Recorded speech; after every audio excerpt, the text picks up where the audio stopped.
Leaving the hotel, Michael Thompson felt somewhat dejected. He could sense that Mr. Huang had been interested in him at first, even starting to ask about his family background. Besides, Arthur Sullivan had specifically invited Mr. Huang over. It couldn't have been for nothing. But somewhere along the line, maybe something he said was wrong. Mr. Huang seemed to suddenly lose interest. Was it because of his family's modest background? Or that he didn't have Boston residency? But that couldn't be it, right? This was about taking on a disciple, not marrying off a granddaughter. Michael Thompson couldn't quite figure it out. Fortunately, he'd been through a lot and had developed a thick skin. He reassured himself a bit and let it go. If he wasn't accepted, so be it. It seemed he just wasn't destined to become the disciple of a master of traditional Chinese studies. If he worked hard and got into the Rhode Island School of Design in the future, graduating from a prestigious, specialized school like that wouldn't be bad either. Mulling over these thoughts, Michael Thompson reached the ground floor lobby of the Royal Manor. Just as he was about to walk out of the hotel, Olivia Sullivan, beside him, tugged his arm. He looked at her, puzzled, only then noticing several people walking aggressively towards them from the lobby lounge area. Olivia Sullivan whispered, "That's my Uncle Victor." Indeed, it was Victor Sullivan leading the group. However, he wasn't heading for Michael Thompson and Olivia Sullivan. He walked straight past them. Olivia Sullivan had already started to raise her hand to greet him, but when she saw Victor Sullivan walk past without even a glance, she awkwardly lowered it. Michael Thompson squeezed her hand, which made her feel a little better. He glanced behind them. Violet Sullivan had been following them the whole time. Now, Victor Sullivan walked directly up to her.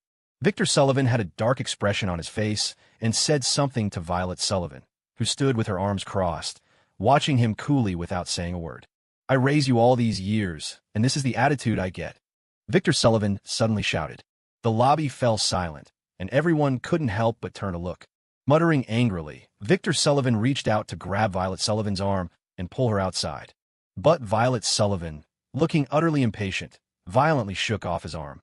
She muttered something, though it probably wasn't anything pleasant, because Michael Thompson noticed Victor Sullivan's expression change instantly before he swung his hand and delivered a hard slap across Violet Sullivan's face.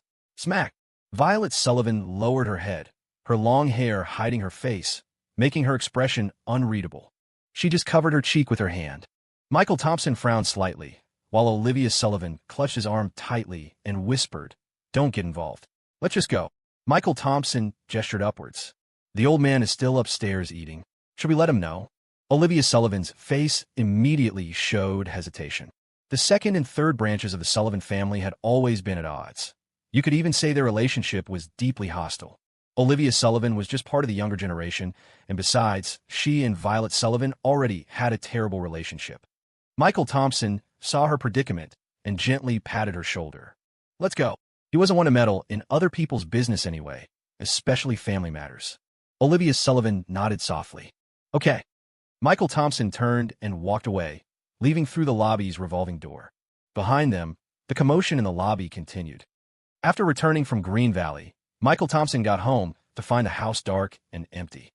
His parents weren't home today. The deal to buy the mine had been finalized, and lately, the entire Thompson family was busy with it, bidding, running around to various departments for permits and certifications, contacting mining teams, hiring workers. It was all very tedious work.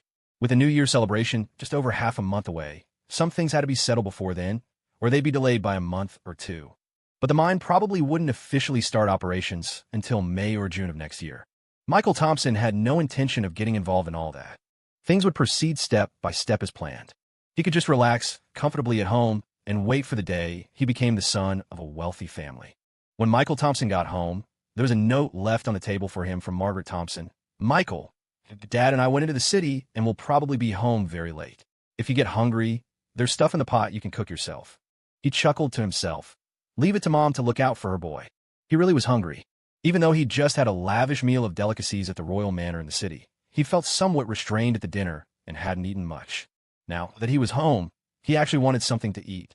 Michael Thompson went into the kitchen, happily wondering what delicious treat his dear mother had left for her precious son. But when he lifted the pot lid, all he found inside were 2 unopened packets of instant ramen, next to a sausage and an egg. Michael Thompson's mouth twitched. Well, all right then. At least it was his favorite braised beef flavor. Michael Thompson cooked the instant ramen himself, adding the sausage and egg. He also grabbed a small handful of green vegetable leaves from the fridge, cooked everything thoroughly, then put it all in a bowl and carried it to the dining table. He slurped up some noodles and nodded in satisfaction. Instant ramen definitely tastes best when you cook it properly. Braised beef flavor is the greatest. Just as he was eating, the front door by the entryway opened. Michael Thompson initially thought his parents were back, but when he looked up, he saw his uncle Robert Thompson poking his head in. "Michael, you're home." Seeing Michael Thompson was home, Robert Thompson came in cheerfully. Noticing the bowl of ramen, he said, "Just eating instant ramen? That stuff's not healthy.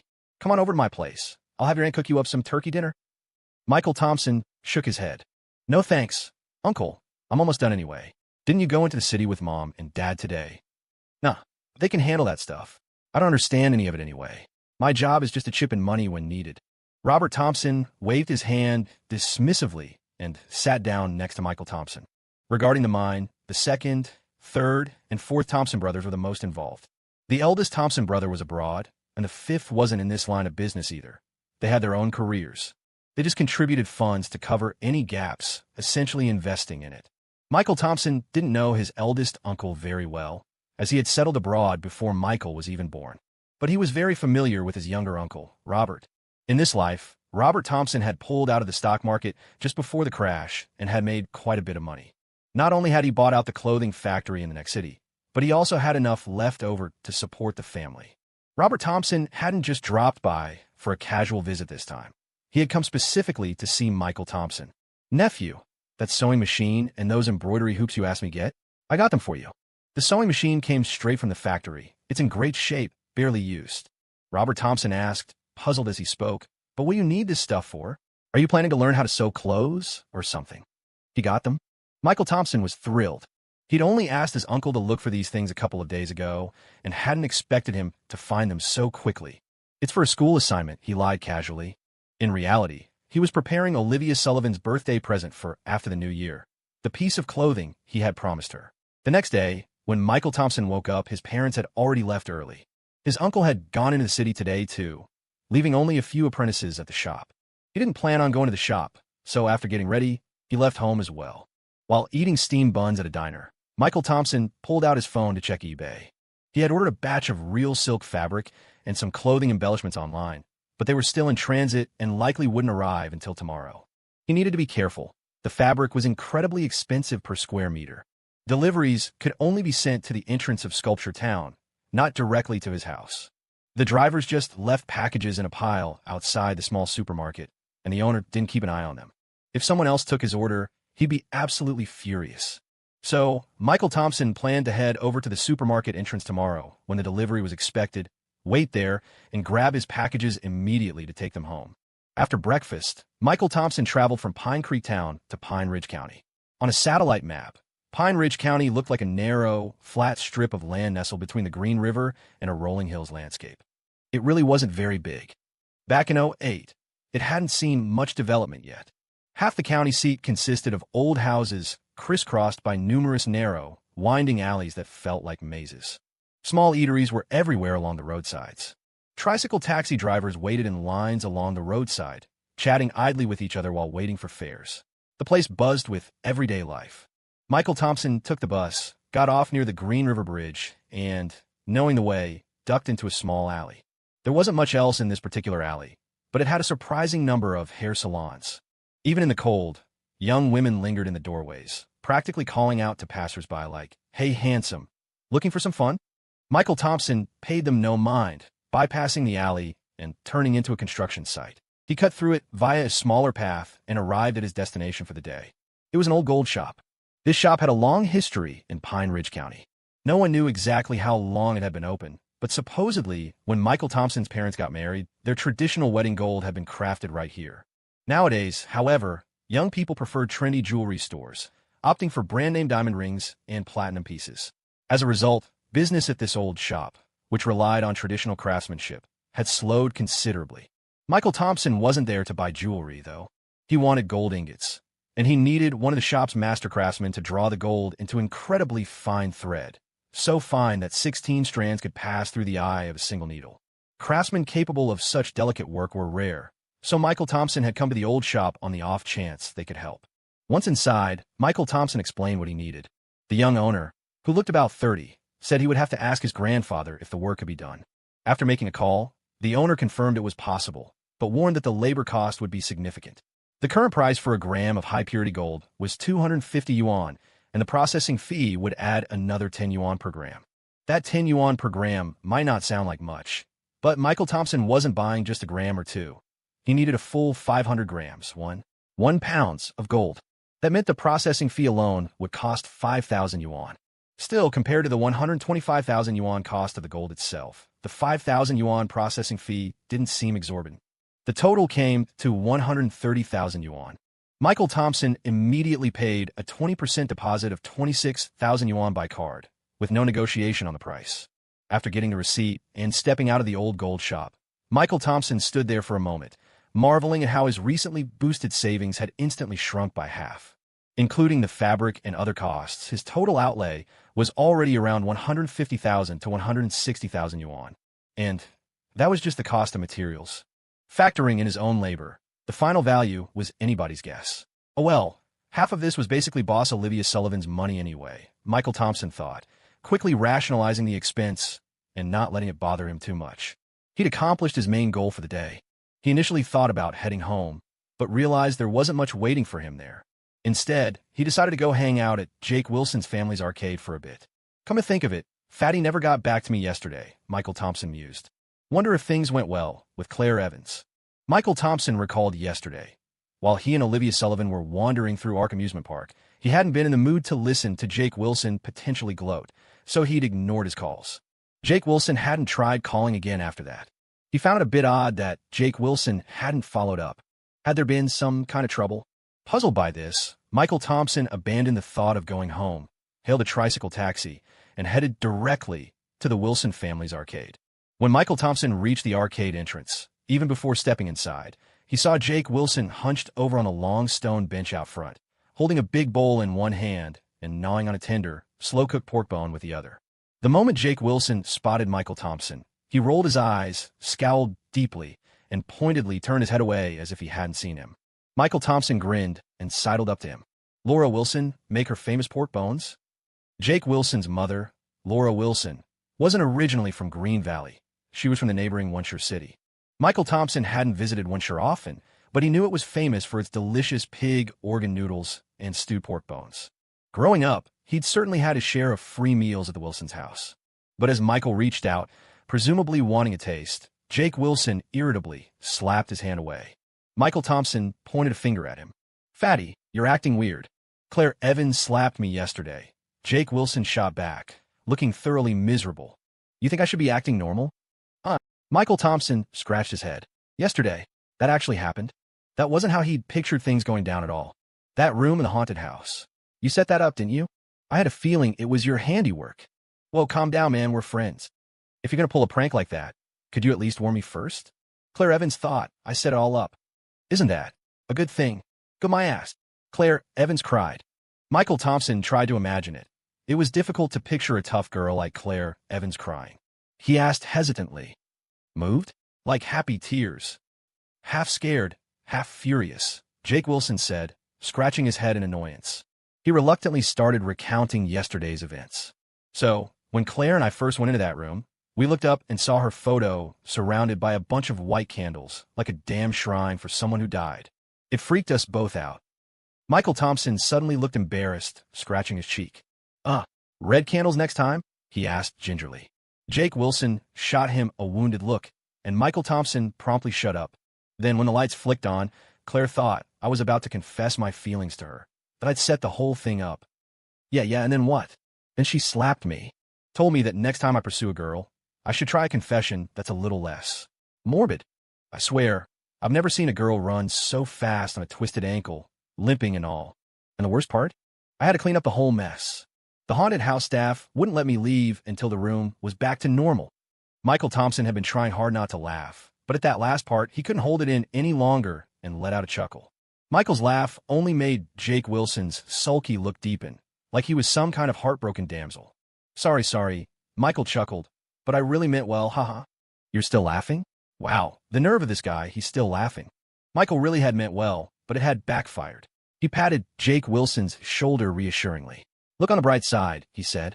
At least Claire Evans didn't actually turn you down, right? That means you still have a chance. Jake Wilson gave him a bewildered look. Why would I want her to accept? I don't even like her. Michael stopped laughing, stunned. You don't like Claire Evans? Who I like? Michael, you really don't know? Jake Wilson looked down, a little sheepish as he said it. Michael was dumbfounded. He'd been watching them closely, and it really seemed like there was something flirty going on between Jake Wilson and Claire Evans. It wasn't just him. Even Olivia Sullivan was convinced. But hearing Jake Wilson say this now, it really caught him off guard. Had he completely misread the situation? Michael suddenly felt conflicted. Normally, Jake Wilson was his best bud. Helping him out with whoever he liked, maybe playing wingman, would be totally normal. But his cousin, Emily Thompson, Michael had serious reservations about that. It wasn't that there was anything wrong with Jake Wilson. The issue was Emily Thompson. She was firmly against marriage. Emily Thompson would date, and probably have quite a few relationships in the future, but she never had any intention of settling down and starting a family.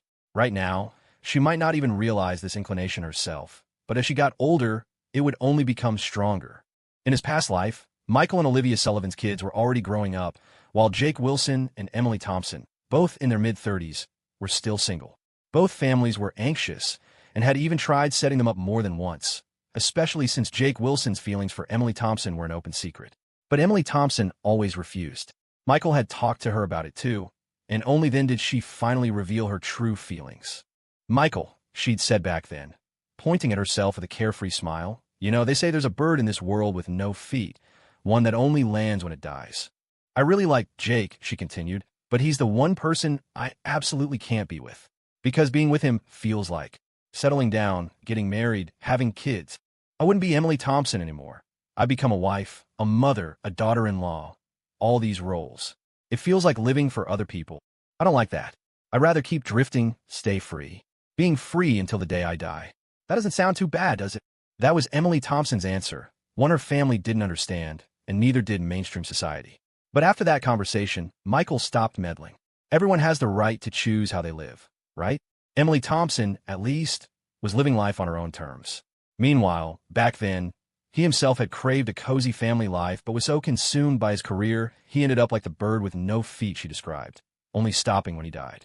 It was hard to say who was really envious of whom.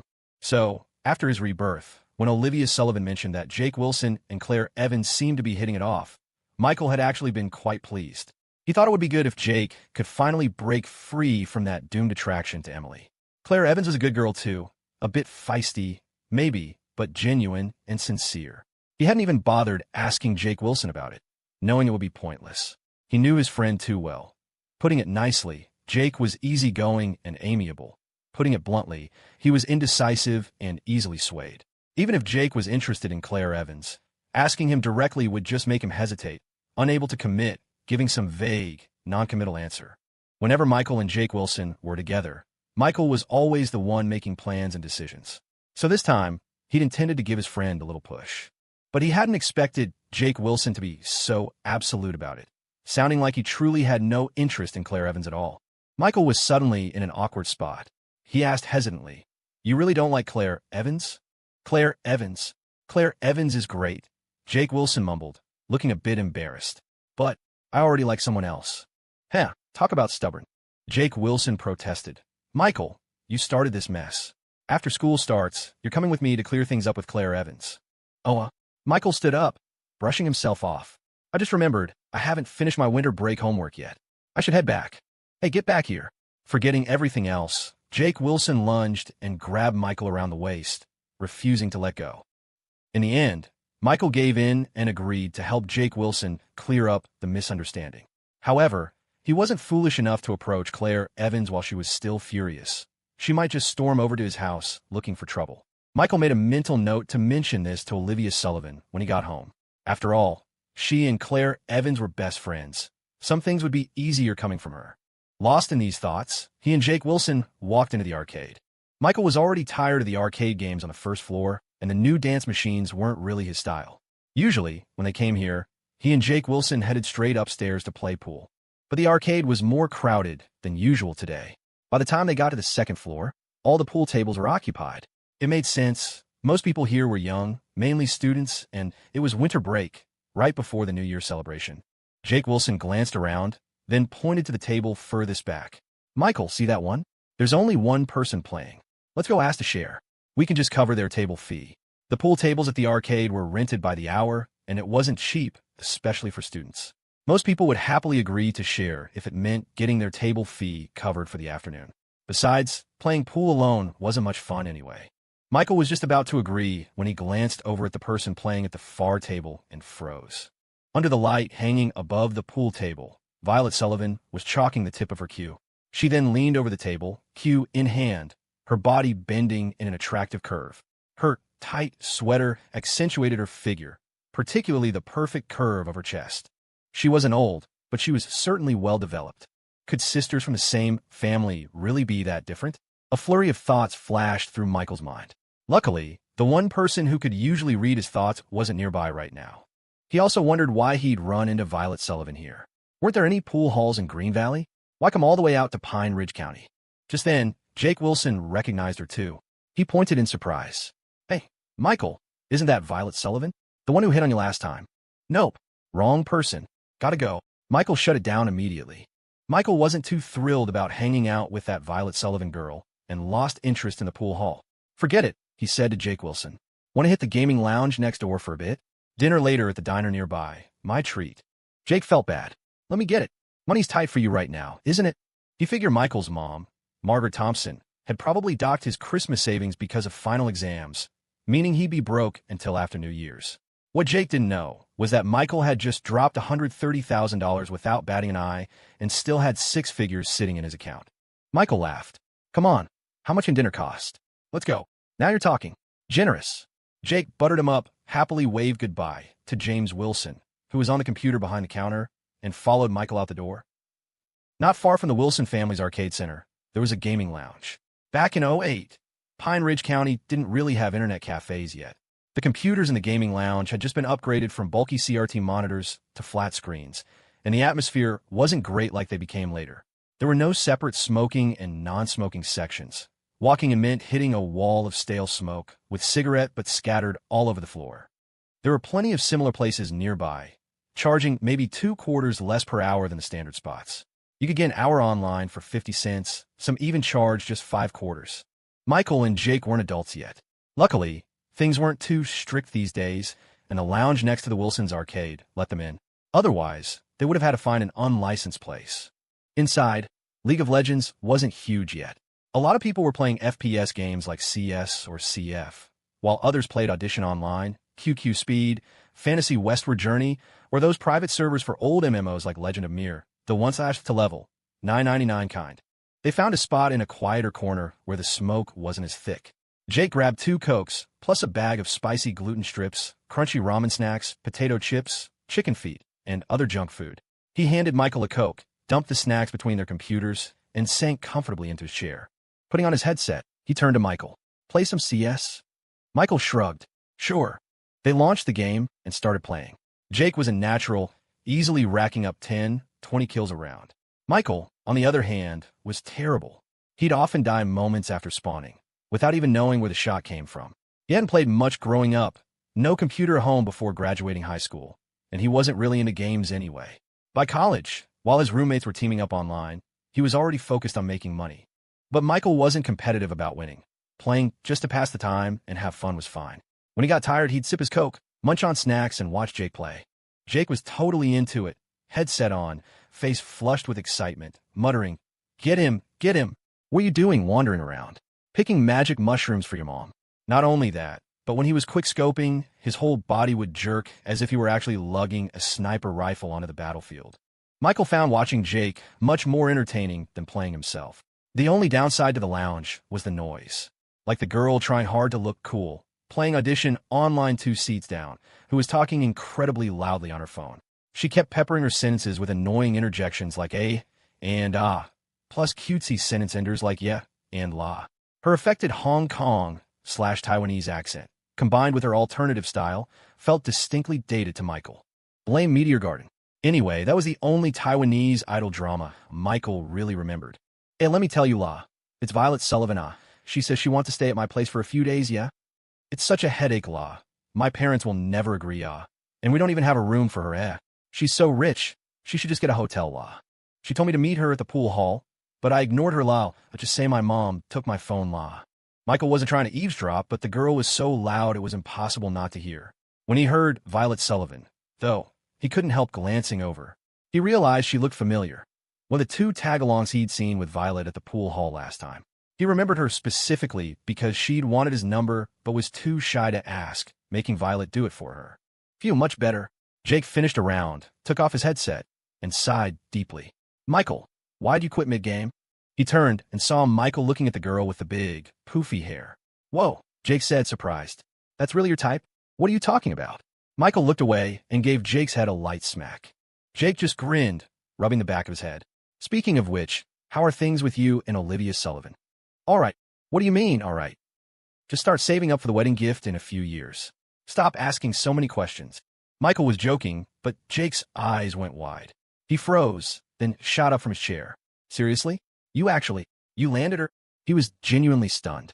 Despite going along with Claire Evans' schemes for a bit, he never dreamed Michael would actually get together with Olivia Sullivan, especially not so easily. This was even more shocking than finding out Olivia had a crush on Michael in the first place.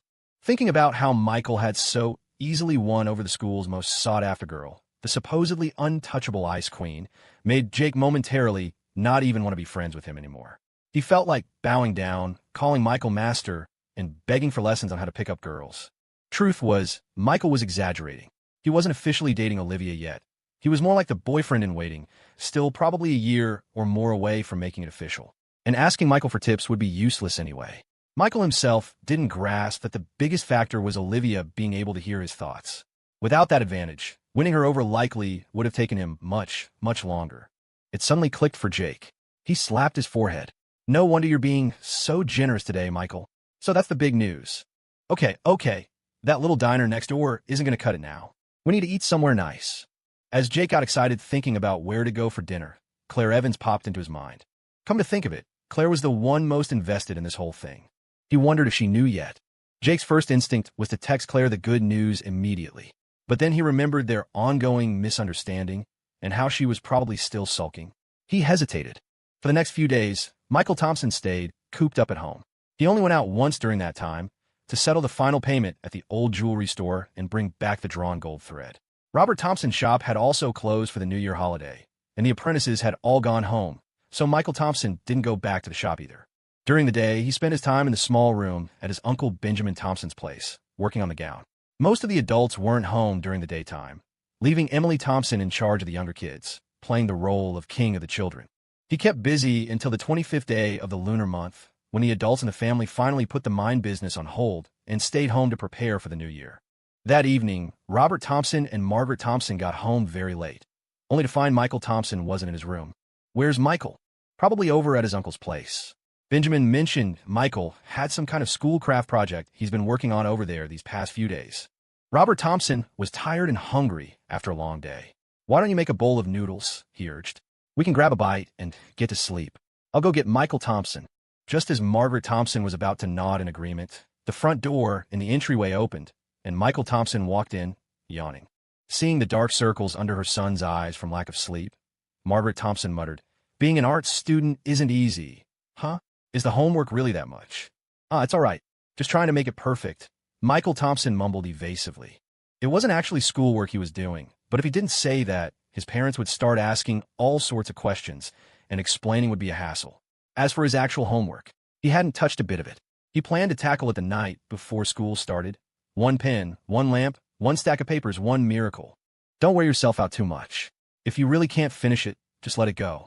Look at your eyes. You've got dark circles like a panda's. Margaret Thompson felt sorry for her son, but Robert Thompson chimed in. All right, the boy's old enough. He knows what he's doing. Leave him be. He's my son. Of course I'm going to worry. Margaret Thompson snapped back at Robert Thompson, then asked Michael Thompson, Michael, Mom's making noodles for your dad, do you? Michael Thompson shook his head. I'm not hungry. I'm tired. I'm just going to wash up and go to bed. All right, get some sleep then. You guys get some sleep too. After saying goodnight to his parents, Michael Thompson headed upstairs. After washing up and changing into pajamas, Michael Thompson went into his room. But he wasn't ready for sleep yet. He sat on his bed, pulled out the laptop he kept hidden, and took out his drawing tablet. Soon, several concept sketches of a gown appeared on the laptop screen. A fiery crimson base color with shimmering gold applied across the voluminous tulle skirt. Various measurements were noted beside the sketches. Michael Thompson rubbed his temples, fighting off fatigue and sleepiness. After a while, he felt a bit more awake and focused back on the computer screen. He held the stylus, occasionally sketching and tapping on the drawing tablet. An off-the-shoulder style looks good, but she's still in high school. Maybe something more conservative? Or maybe I could design a little bolero.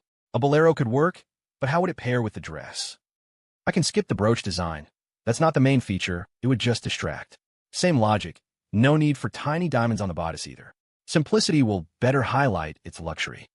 Embroidering the gold pattern onto the tulle material is harder than I thought. Various thoughts flashed through Michael Thompson's mind as his hands kept moving.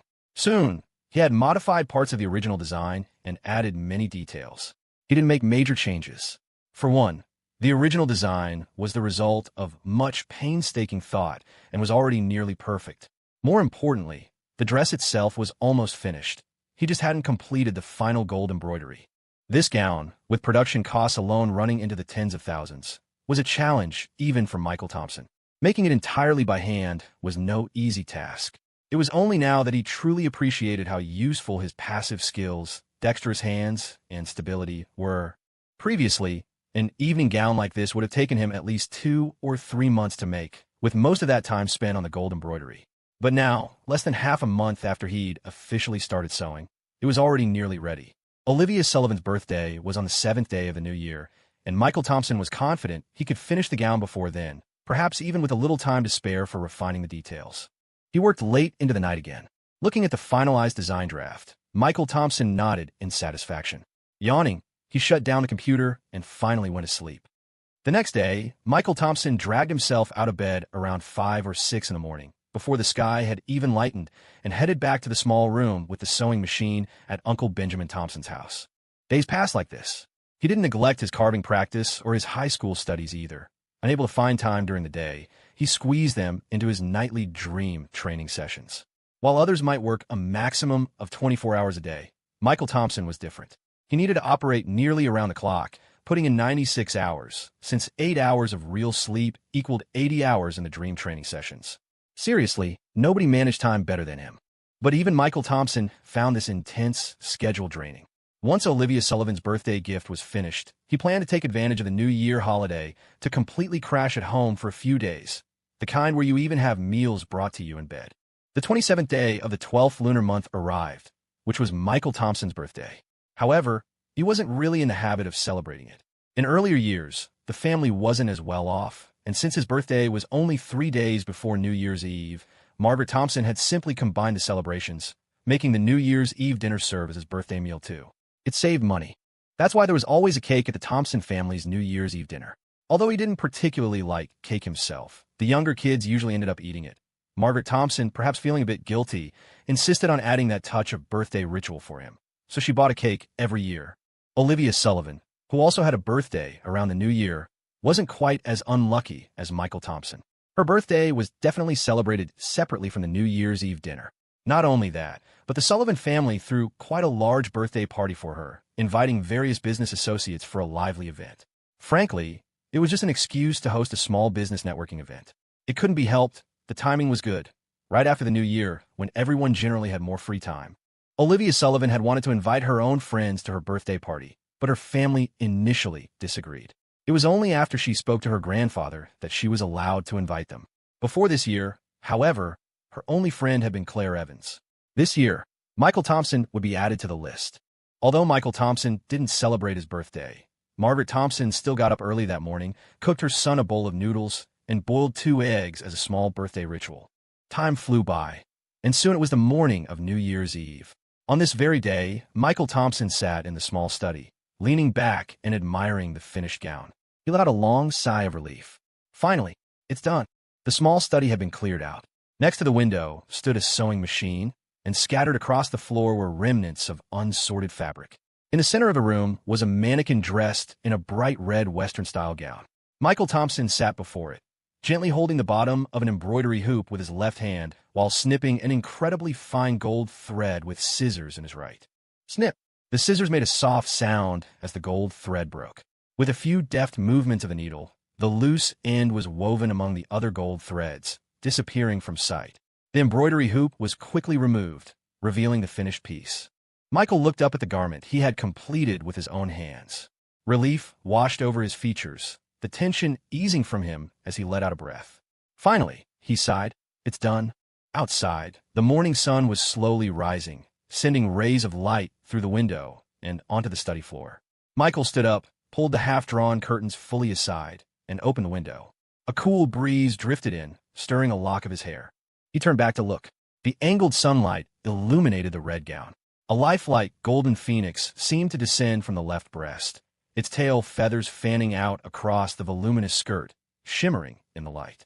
As the breeze stirred, the gown's full skirt moved with it, making the golden phoenix seem to come alive, as if flapping its wings, ready to soar into the sky. Even Michael found himself momentarily captivated by the sight, a satisfied smile spreading across his face. Perfect. This wasn't just a dress. It was a work of art. Even for Michael, who had achieved fame in a past life, few of the countless designs he'd created could compare to this one. The gown represented a unique fusion of East and West. The silhouette of a Western evening dress seamlessly blended with Chinese embroidery techniques, achieving a perfect harmony that highlighted its exquisite beauty.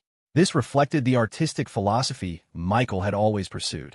However, this same philosophy had also led him to create many unconventional pieces that weren't accepted by the mainstream. Criticism was commonplace, and he had detractors both at home and abroad. He had gradually realized that while art itself knows no borders, the appreciation of it does.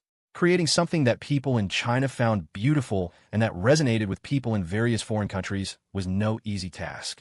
After all, the average person doesn't necessarily appreciate the works of Picasso or Van Gogh. But this time, with this golden phoenix embroidery, he was confident that even the average person would be struck by its beauty. Michael admired it for a long while before reluctantly tearing his gaze away. He carefully packed the evening gown into a cardboard box and then began tidying the small study. The 1 pound of gold thread were almost entirely used up. Less than 10 grams remained. Michael decided to save the remnants, thinking they might be useful later. As for the other fabric scraps, he didn't bother trying to salvage them. He gathered them up and threw them away. He couldn't just toss these scraps in the room's trash can, though. Uncle Benjamin had a discerning eye and would surely ask questions if he saw such high-quality material being discarded. Once everything was cleaned up, Michael placed his tools on the sewing machine, picked up the box containing the gown, and carried it back to his room. When he came out of the adjacent room, heading toward his own house, he saw his grandmother, his mother, and Aunt Daisy gathered in the yard for Thanksgiving dinner. Red candles flickered on the large table, centered around a big roasted turkey. Platters nearby held fruit, pastries, and a whole buttered chicken. From the neighbors down the way, the loud pop-pop-pop of firecracker strings filled the air, adding to the festive noise. The holiday spirit was thick in the air. Michael let out a soft breath, a puff of white vapor escaping in the cool air. A smile touched his lips as he carried the box inside. Once home, Michael hid the box securely under his bed and crawled back under the covers to catch up on sleep. He'd intended to sleep until lunchtime, but the incessant popping of firecrackers outside kept him from sleeping soundly. Being a light sleeper, Michael woke up around 10 in the morning. He'd managed about 3 more hours of sleep, but still felt drained when he woke up. He had expended too much mental energy recently. Michael stayed put, burrowed under the covers, waiting to see how long it would take the need to pee to overcome his lethargy. Before it reached that point, however, his dad, Robert Thompson, burst into the room, followed by Uncle Benjamin's young son. Michael, Uncle Robert says we're going to buy fireworks. Get up. His little cousin, Liam Thompson, immediately launched himself onto the bed, shoving his ice-cold hands under the covers. The cold shock jolted Michael awake. He scrambled up, annoyed, but Liam had already scampered off, giggling. He decided right then that this year's New Year's gift for his little cousin wouldn't be the planned Transformer toy, but rather elementary school workbooks. Let the kid get a head start. Robert Thompson chuckled. Come on, get up. Emily and the others are waiting downstairs. All right. Let me get dressed. Michael scratched his messy bed head and reluctantly climbed out of bed. After quickly washing up, Michael went downstairs, grabbed a couple of still-warm buns, and then led the younger kids out to buy fireworks. Out on the street, small groups of children were everywhere, playing with firecrackers. They'd bend over, light a fuse on the ground, then clamp their hands over their ears and run off yelling, followed moments later by a loud pop. Robert Thompson drove the kids to a fireworks stand. He arranged with the vendor for the big fireworks the Thompson family planned to set off that evening, while the Thompson youngsters eagerly grabbed an assortment of smaller fireworks, a little bit of every type and style, to play with at home. Michael and Emily Thompson stood watching. They were both past the age of lighting firecrackers on the street themselves. Their main job now was to keep an eye on the younger kids and make sure no one got hurt. Once the fireworks were bought, the group headed home, excited and loaded down with their purchases. Back home, the roasted turkey that had been set out earlier was cooked now. The large slow cooker was still out in the yard, and Margaret Thompson was using chopsticks to fish out pieces like pig's tongue and tail from the pot, placing them onto a large platter. Seeing the kids return, her plump face crinkled into a wide smile. "Who wants some head cheese?" Me. The younger kids, drawn by the aroma, eagerly raised their hands, their eyes shining. Leading the charge was Michael Thompson himself, apparently just as eager as the younger kids. Margaret Thompson playfully scolded her own big rascal, Michael Thompson, then chuckled and went into the kitchen for a small knife to carve a couple of plates of the freshly cooked pork for the children. While the Thompson family was deep in their holiday festivities, the Sullivan family was busy preparing their Christmas dinner. The Sullivan family's house staff bustled in and out, busy preparing the Christmas dinner for the evening. Most of the Sullivans, however, weren't home. They had their own social engagements. Olivia Sullivan's parents were out. Her father had left early that morning to meet with some business associates, and her mother was out playing mahjong with a group of wealthy wives. Even Ethan Sullivan, who had recently been grounded by Arthur Sullivan, had managed to sneak out. Word was that Arthur Sullivan was determined to send Ethan abroad this time, and was already working on the visa application. Ethan would likely be leaving a few months after the New Year's celebration, so Arthur had been turning a blind eye to Ethan's occasional escapes. Olivia Sullivan had been attending intensive holiday cram school classes. But with the New Year's celebration approaching, the classes had let out, leaving her no choice but to return home. Still, on New Year's Eve, Olivia remained in her room, working on practice tests from the cram school. Being in the city center meant no fireworks were allowed. As she sat at home, pen in hand, staring at the test paper, it struck her that the holiday felt just like any other ordinary day. There was no real difference. She had tried giving herself a day off for the new year, attempting to watch TV or play computer games. But within 10 minutes, she'd grow bored and end up back in her room, grinding through practice problems. Yet, this time, back in her room, Olivia found that while she recognized each character on the test paper individually, they failed to form coherent meaning in her mind when strung together. She was merely skimming. She couldn't settle down to study. Resting her chin on her hand, she stared at the test paper on her desk, but her attention kept drifting irresistibly to the phone lying beside it. She picked it up occasionally to check. But apart from a New Year's greeting from Claire Evans, there were no other messages. Michael Thompson, that guy was really... Olivia started grinding her teeth. She had actually been quite touched when he'd earnestly promised, "I absolutely won't disturb your studies, Olivia. We'll talk after the college entrance exams." But did that have to mean complete radio silence?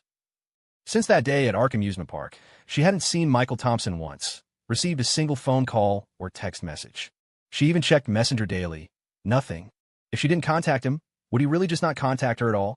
At least, they should see each other once a week. Sigh.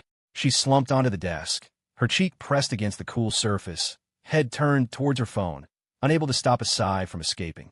It was utterly exasperating. What's Michael Thompson doing right now? Olivia muttered softly, bringing the phone closer. She wanted to send Michael Thompson a message. Of course, it absolutely wasn't because she missed him. It was just a normal holiday greeting, basic etiquette for Chinese people. Grandpa had taught her since she was little to be a polite child, and also. Anyway, that was all. Olivia mentally constructed a 3,000-word justification before finally convincing herself to pick up the phone and send Michael Thompson a text. Because she wasn't used a smartphone, she still used a flip phone, a cute, compact pink one with Hello Kitty stickers. This phone couldn't run Messenger, so the message had to be a text. Olivia held the phone with both hands, typing rapidly, tap, tap, tap, composing a message primarily condemning Michael Thompson for neglecting her recently. The gist was, his behavior was criminal, punishable by wifelessness. But she couldn't go out, and after hitting the character limit, she looked at the massive block of text she'd written, a mini essay, and flushed crimson, a look of embarrassment crossing her face. Tap, tap, tap, she deleted it all. After much hesitation, she finally sent a very standard message.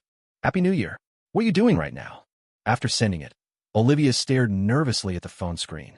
But Michael Thompson replied quickly. Almost immediately after a message went out, his reply came in.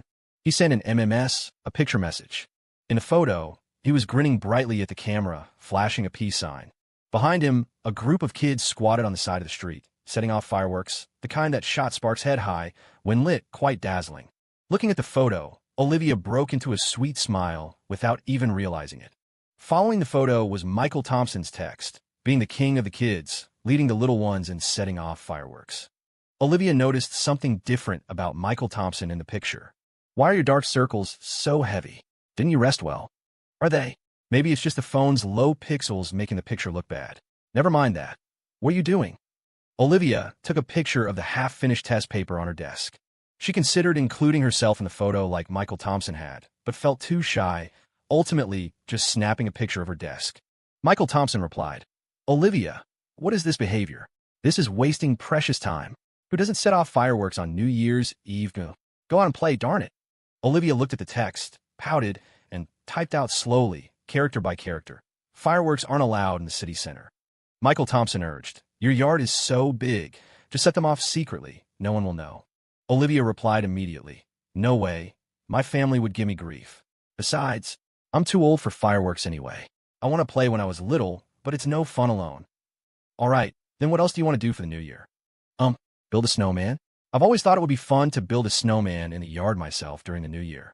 Olivia's inner child was sparked by Michael Thompson, and she eagerly started chatting about things she'd wanted to do during the holidays as a kid. As she was texting, a commotion outside her window caught her attention. Olivia got up curiously, walked to the window, and pulled back the curtain. She saw Uncle Victor in the yard, yelling furiously into his phone. She suddenly remembered that she hadn't seen Violet Sullivan around the house lately. The house staff had mentioned Violet hadn't been home for several days. Seeing her third uncle like this, on New Year's Eve no less, did that mean Violet still hadn't returned? No wonder her uncle was so anxious and angry. After all, Grandpa absolutely required the entire family to be present for Christmas dinner on this day. Not a single person missing. Meanwhile, in Pine Creek Town, Michael Thompson, sitting on the granite steps outside his shop, looked at his phone screen with a slightly troubled expression. Setting off fireworks was easy. Although fireworks weren't allowed in the Green Valley City Center, there were places where you could set them off, like along the riverbank. Every New Year's Eve, Green Valley had a fireworks display there. But building a snowman was tricky. Green Valley was in Jiang Province, a southern coastal region where it was normal to go years without snow. Having it snow conveniently on New Year's Eve to build a snowman was a rare occurrence. This year had been particularly cold across the country, with blizzards up north, and even Green Valley had seen significant snowfall recently. The problem was, it wasn't snowing today. Michael Thompson scratched his head, thought for a while, then took out his phone to call his second maternal uncle. Because Green Valley was mountainous, many villages were located on mountains. Margaret Thompson's hometown was Saddle Village on Saddle Mountain within Pine Creek Town. The village name was quite literal. Margaret Thompson had married out, but her family still lived in Saddle Village. The temperature on the mountain was much colder than down below. Often, there would be no snow on the ground while the mountaintop was thickly covered.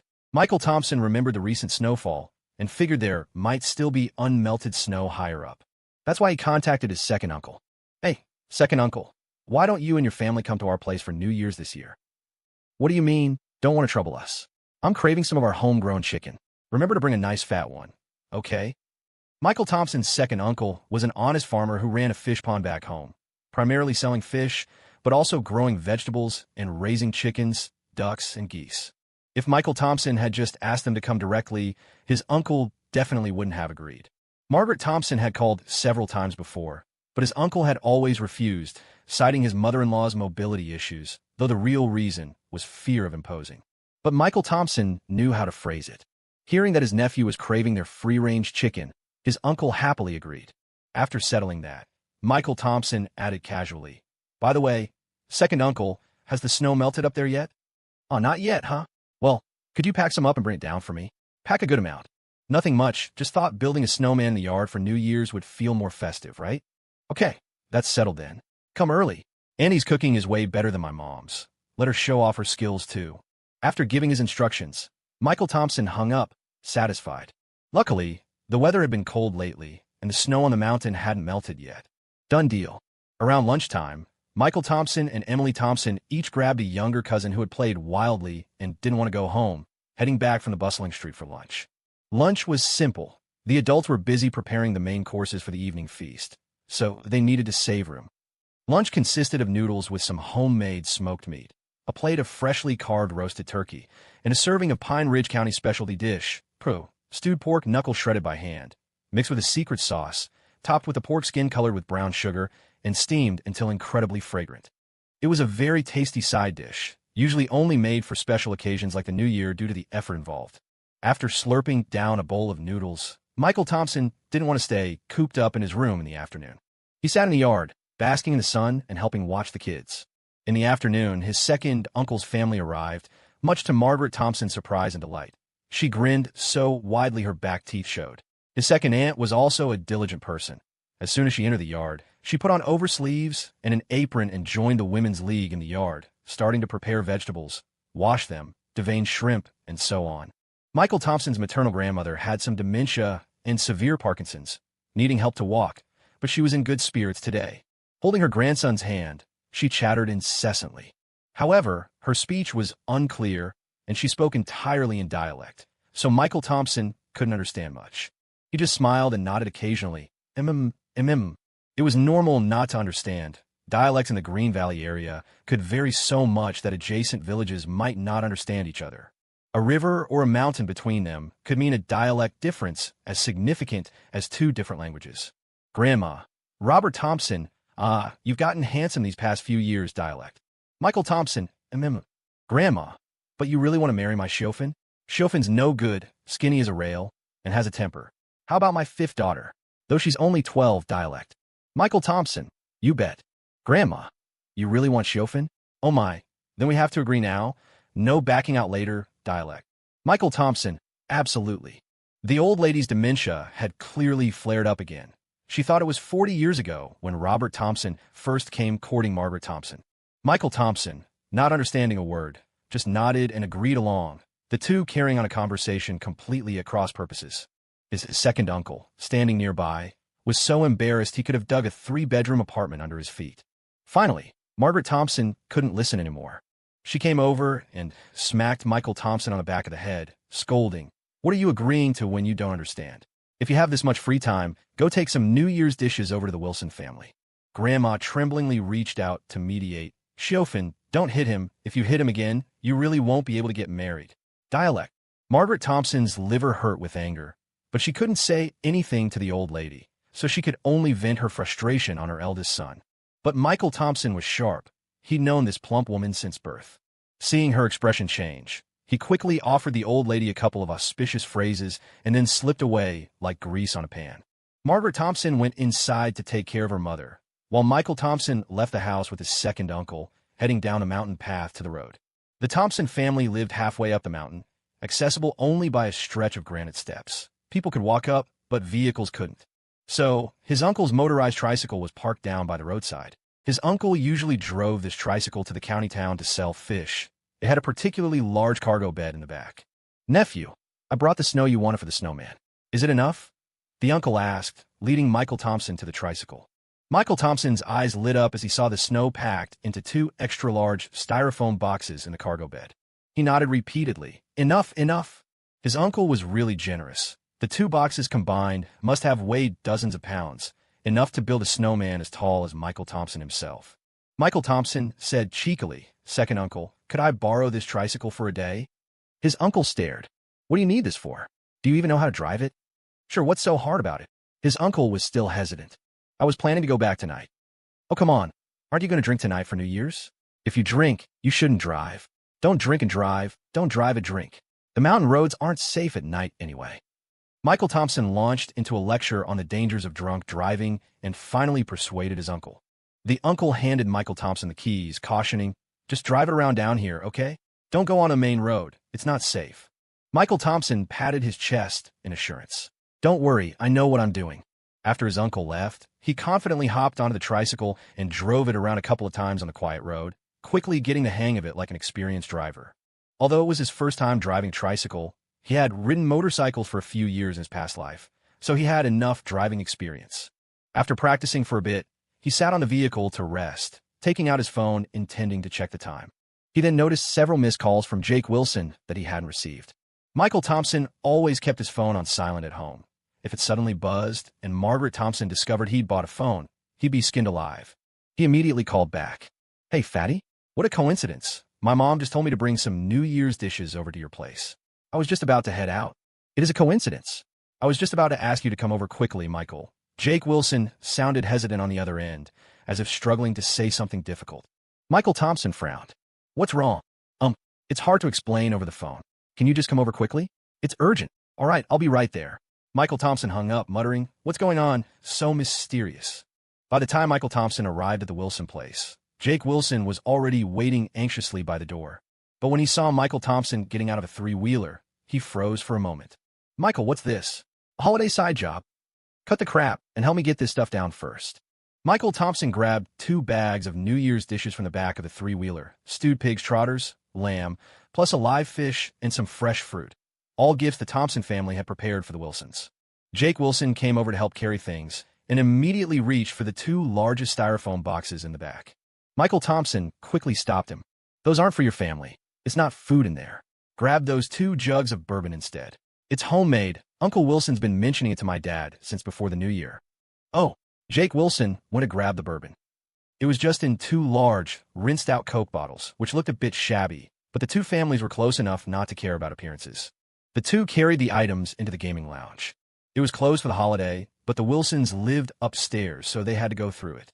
Carrying the bags, Michael Thompson asked as they walked inside, "So, what was so urgent you had to call me over?"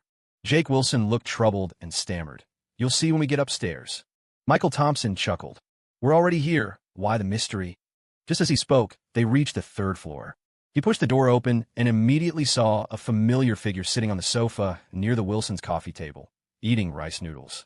The person on the sofa noticed Michael Thompson too. The hand holding the chopsticks paused for a second, but then she quickly lowered her head and kept eating silently. While Michael Thompson was still taking this in, Laura Wilson came out of the kitchen, smiling as soon as she saw him. "Michael's here." Michael Thompson quickly snapped back to reality, deciding to ignore the person on the sofa for now. He said cheerfully, "Happy New Year, Mrs. Wilson. Where's Uncle Wilson?" "He went to play pool hall with the neighbors." "Ah, too bad." Michael Thompson carried the bags towards the kitchen. "Mrs. Wilson, I brought over some New Year's food. I'll just leave it in the kitchen." Laura Wilson gently scolded. "Your family's always so generous every year." "Oh, you shouldn't have, really. It's nothing. We're neighbors. Just sharing the holiday spirit." "Oh, and I brought that bourbon Uncle Wilson kept asking about. Maybe you and Uncle Wilson can have some tonight, Mrs. Wilson." Michael Thompson went into the kitchen, put everything down, and came back out. Laura Wilson asked, "Have you had lunch yet? I made a big pot of bone broth this morning. Why don't you and your friend have a bowl of noodles before you go?" Michael Thompson paused, glanced towards the living room, and quickly said, "Mrs. Wilson, you misunderstand. She's not my friend." Just then, the girl sitting on the sofa interjected coolly, "Yes, we are." Michael Thompson looked at her. She was biting her lips slightly, looking back at him. He looked away, sighed, and lowered his head. "Okay, fine. Sort of. But I already had lunch, Mrs. Wilson. Gotta save room for dinner tonight." Laura Wilson covered her mouth, laughing, and headed towards the kitchen. "All right, then. I'll pack up some pork bones for you to take home." Once Laura Wilson was back in the kitchen, Jake Wilson sidled up to Michael Thompson, completely bewildered. "Michael, what's going on?" Michael Thompson was just as confused. "You're asking me? I want to know what's going on, too. Why is she at your place?"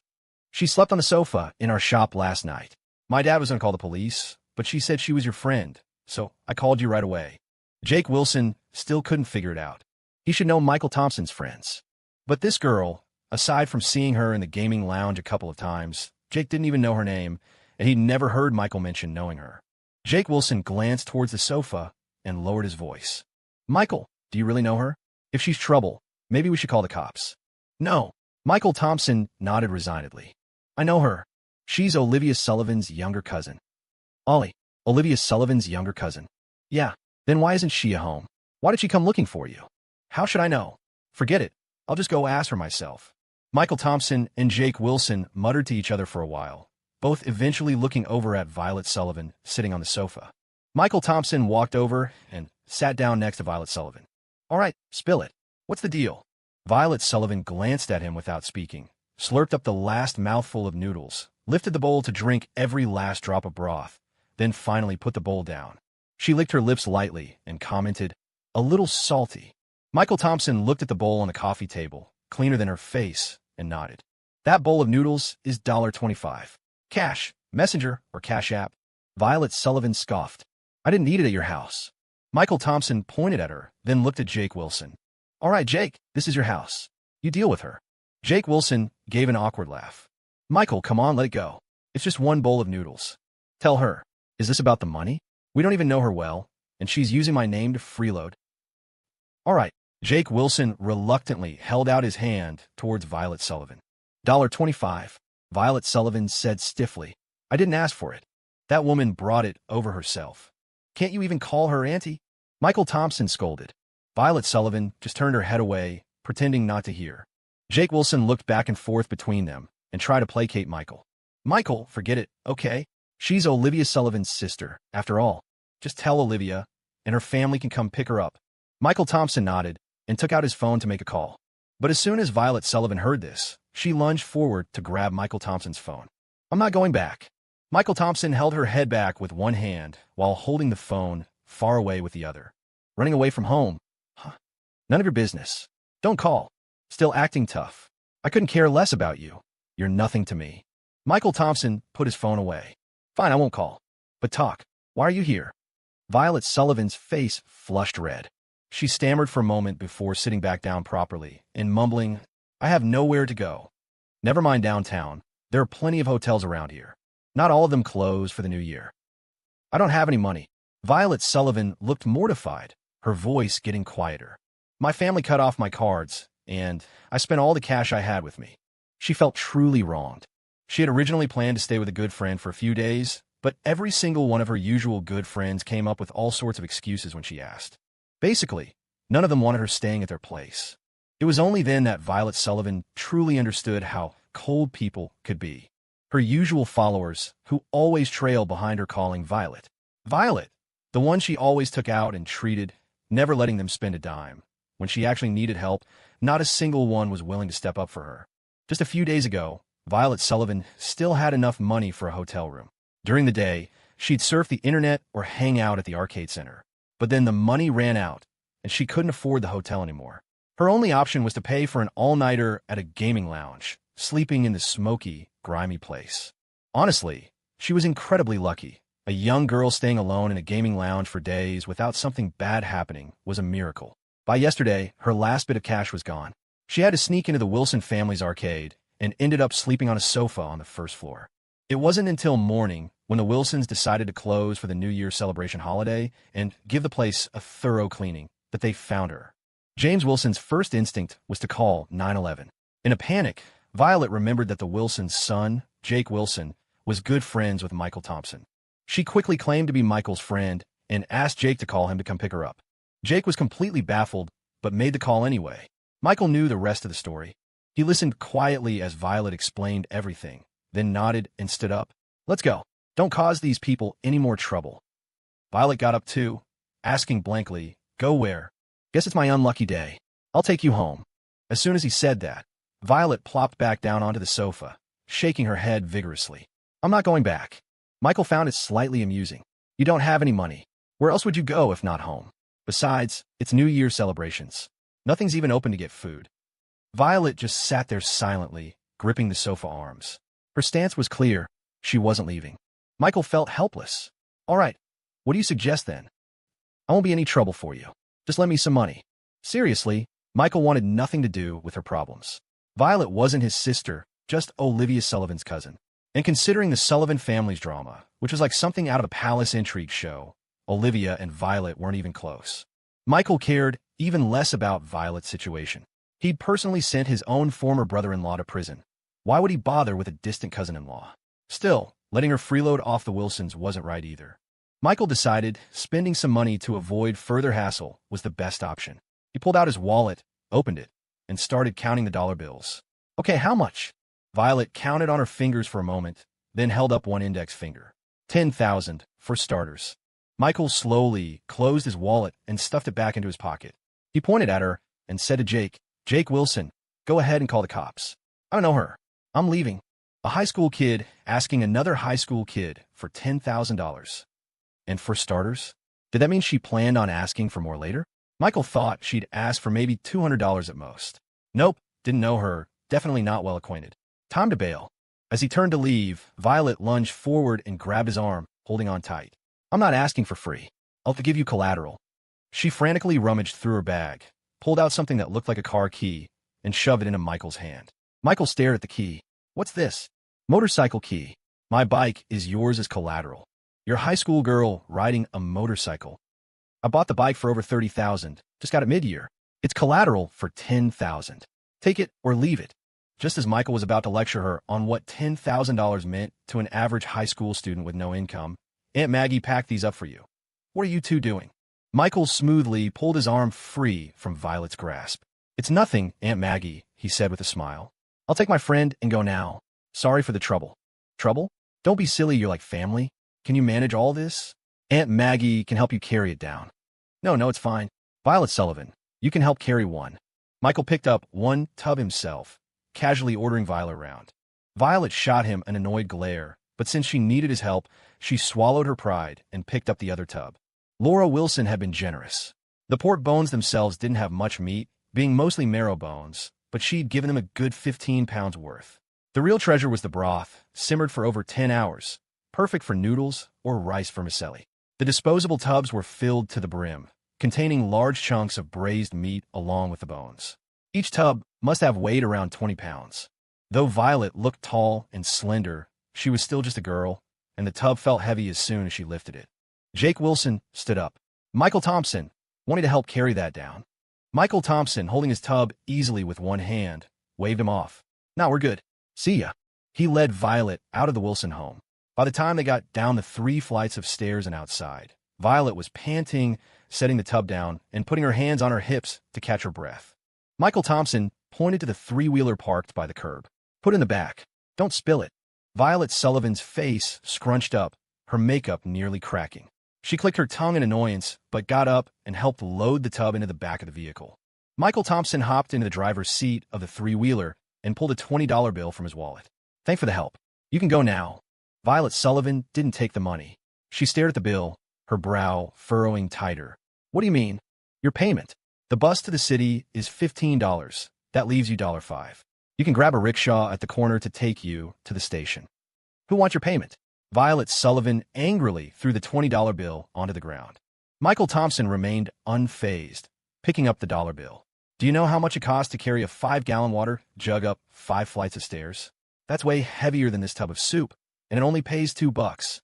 For this $20, I could get a delivery guy to haul water up 5 floors 10 times. He held the dollar bill in one hand and flicked it sharply with the fingers of his other hand, making a snapping sound. A smirk played on his lips. "Money doesn't grow on trees, you know? Do you have any idea what $10,000 means to a normal high school student? Even if I had that kind of money, why would I lend it to you? Honestly, we've only met a few times." Violet Sullivan held out her palm, showing him the key again. "I told you, I'm not asking for free. My motorcycle is collateral.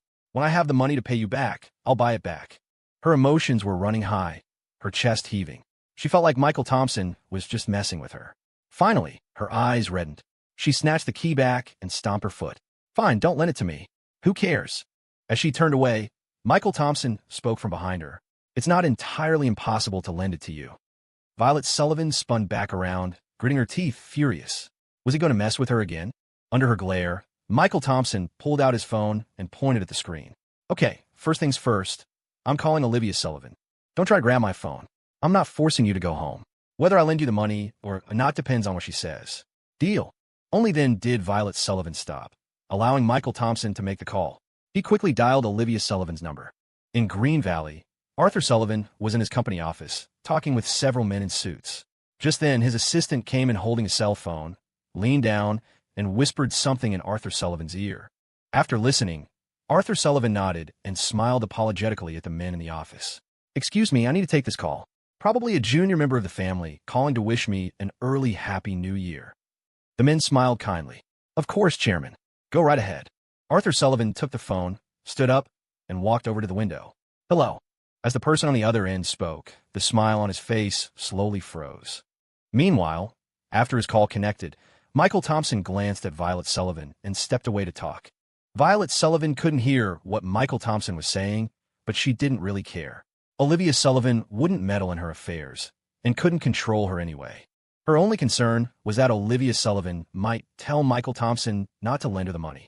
Violet Sullivan decided that if Michael Thompson refused to lend her the money, she'd just leave and figure something else out. Michael Thompson quickly finished his call, got onto his three-wheeled motor trike, and said to Violet Sullivan, "Let's go." Violet Sullivan eyed him warily. "Where are we going?" "To get you money." Violet Sullivan breathed a sigh of relief, but put on an indifferent expression and climbed into the back cargo area of the motor trike. Michael Thompson asked, "Don't want to sit up front?" "No thanks." "All right, suit yourself." He shrugged, indifferent, inserted the key, started the engine, and headed towards the nearest Bank of America branch. Pine Ridge County wasn't very large, but the side roads were rough and bumpy. The motor trike, lacking any sophisticated suspension, bounced Violet Sullivan around in the back until her butt ached. It didn't take long to get there. Michael Thompson went over to the ATM to withdraw the cash, while Violet Sullivan waited outside, rubbing her sore backside and looking a bit uncomfortable. A moment later, he came back out holding a wad of cash and handed it to Violet Sullivan. "Want to count it?" "It's not enough to bother counting." Violet Sullivan took the money directly, stuffed it into her bag, and then handed her motorcycle keys to Michael Thompson. "Here." The bike's parked in front of the arcade. Michael Thompson took the keys, tossed them in his hand for a moment, then chuckled and tossed them back to her. "Don't need him. Someone else is covering this for you." Violet Sullivan fumbled to catch the keys, frowning at him. What did he mean? Could Olivia Sullivan have paid it for her? Was she putting on a show of sisterly love for Michael Thompson? Such a goody two-shoes. Although Violet Sullivan grumbled inwardly, she felt a strange twinge regarding Olivia Sullivan. Whatever. If she wanted to play the saint, let her. Violet could always pay Olivia Sullivan back later. After taking the money, she turned to leave. Michael Thompson didn't stop her, just called out after her, "By the way, most places in town are closed for the New Year celebration. The bus station still has a few spots open if you get hungry." Violet Sullivan's steps faltered slightly as she muttered to herself. Just a minute ago, he was acting so aloof, and now he's pretending to care? Even so, she wouldn't forget how he'd messed with her earlier, and she certainly wouldn't thank him. Violet Sullivan snorted softly and walked away abruptly. After parting ways with Michael Thompson, Violet Sullivan wandered the streets alone. The streets were lively, filled with people soaking up the New Year celebration atmosphere. Young couples walked arm in arm, laughing and talking. Groups of children set off firecrackers by the roadside, their pops echoing intermittently. A young couple passed by, their 3- or 4-year-old daughter riding excitedly on her father's shoulders, shouting with glee. A flicker of envy crossed Violet Sullivan's eyes. As far back as she could remember, her family had never gone out together like that. Her family wasn't harmonious, not just with the other branches of the Sullivan family, but within her own home. Her parents didn't get along. Her father was rarely home and kept mistresses on the side. Her mother, naturally, couldn't stand it, and most of their time together was filled with arguments, accusations, and curses. But in reality, her mother kept a few boy toys herself. Violet Sullivan had even seen one of them, a guy who didn't look much older than she was. Violet Sullivan also had an older brother. They'd gotten along well as children, but after he went to college, he rarely came home except for the New Year celebration, and even then, it was usually just to ask for money. He barely spoke to his younger sister. At first, she couldn't understand why two people who clearly didn't love each other stayed together. Later, she understood. Children weren't the bond. Money was. She hated the Sullivan family, her grandfather, the relatives from the other branches, her own parents, her brother. Every single one of them was an idiot. But unlike Olivia Sullivan, who tried to change her fate through her own efforts, Violet Sullivan chose to let herself go. The squeaky wheel gets the grease, but all she ever saw in her parents' eyes was displeasure and disgust. As Michael Thompson had said, almost no shops were open. On New Year's celebrations eve in a small town like Pine Ridge County, most businesses closed, prioritizing going home for the celebration over making money. Violet Sullivan didn't know where she was going. She had nowhere to go, and she definitely didn't want to go home. Although she'd initially come to this small town to see friends, she no longer felt like looking them up. With a go-wherever-my-feet-take-me attitude, she wandered aimlessly all afternoon.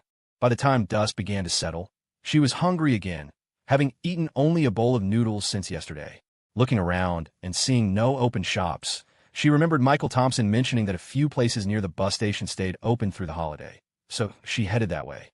Around 5 or 6 in the evening, the streets, bustling during the day, had grown much quieter. Barely any pedestrians were visible. Everyone was busy heading home for New Year celebrations Eve dinner. Violet Sullivan reached the bus station and saw a small eatery just outside. She walked towards it. "A pack of 520s, please." After paying and getting the cigarettes, she tore open the pack, pulled one out, held it between her lips, and bent her head, tried to light it with her lighter. But the lighter, perhaps out of fluid, just clicked uselessly several times without producing a flame. Just as Violet Sullivan was getting frustrated, a hand holding a lit lighter appeared beside her, offering a flame. "Thanks." Violet Sullivan murmured her gratitude and started to lean in for the light. But as she looked up, she saw a familiar figure, her eyes widening as she instinctively took a few steps back. "Shaw, Uncle Wilson." The burly man standing before her was indeed her grandfather's personal driver, Shaw Gibson. Uncle Wilson had 2 men behind him, holding the lighter. He stepped forward and said politely, "Miss Violet, I've been waiting for you for quite some time. Finish your cigarette, and let's head home. The banquet is about to start, and the master insists everyone be present." Violet Sullivan stared at him, stunned, her mind blank. How'd Uncle Wilson know she was here? Wait a minute. By the way, most places in town are closed for the New Year celebration. The bus station still has a few spots open if you get hungry. Michael Thompson's words suddenly echoed in her mind. Violet Sullivan instantly understood what had happened, grinding her teeth in fury. "Michael Thompson, you bastard!" Achoo. At that moment, Michael Thompson was sitting in the Thompson family living room, holding his younger cousin and watching TV, when a sudden chill made him sneeze. His younger cousin looked up at him, a hint of distaste on her cute little face. "Michael, stinky." Michael chuckled and moved to kiss her. "Michael's not stinky. Let Michael give you a kiss to prove it." His younger cousin giggled, pushing his face away. Emily Thompson, peeling an orange nearby, asked, "Catching a cold?" "Now my nose just suddenly tickled." Michael rubbed his nose, smiling. "Maybe someone's thinking about me." Emily teased, "You're Miss Olivia?" "Not necessarily. Plenty of girls are thinking about me," Michael replied with a grin. So, was Michael Thompson involved in Violet Sullivan being dragged back home? Absolutely. He hadn't wanted to get involved with that little delinquent Violet Sullivan at all. Giving her a quarter for bus fare back to Green Valley was already going above and beyond. But then it occurred to him that this situation had value. It was a chance to score points with Arthur Sullivan, the autocratic head of the Sullivan family. That's why, from the start, Michael never even considered calling Olivia Sullivan. He knew she couldn't handle this kind of thing, and calling her would only put her in an awkward position. So, he called Arthur Sullivan directly. As for the money Michael gave Violet, who would pay it back? If the kid couldn't, naturally the old man would. Although Violet might not be highly regarded in the Sullivan family, she was still Arthur Sullivan's biological granddaughter. From his interactions, Michael already knew the old man valued family ties, so his granddaughter definitely carried some weight. That was the real reason Michael helped Violet. Would Violet eventually figure it out? Would she hold a grudge against him then? Who cared? There was only one person in the entire Sullivan family he cared about. If he got hung up worrying about a rebellious teenage girl, he wouldn't be Michael Thompson. So, Michael didn't dwell on it, continuing to happily hold his younger cousin and watch TV. Christmas hadn't officially started yet, and there wasn't much worth watching on TV, but the aunts and uncles gathered around the television set, watching intently anyway, snacking on the fruit and treats from the platter on the table.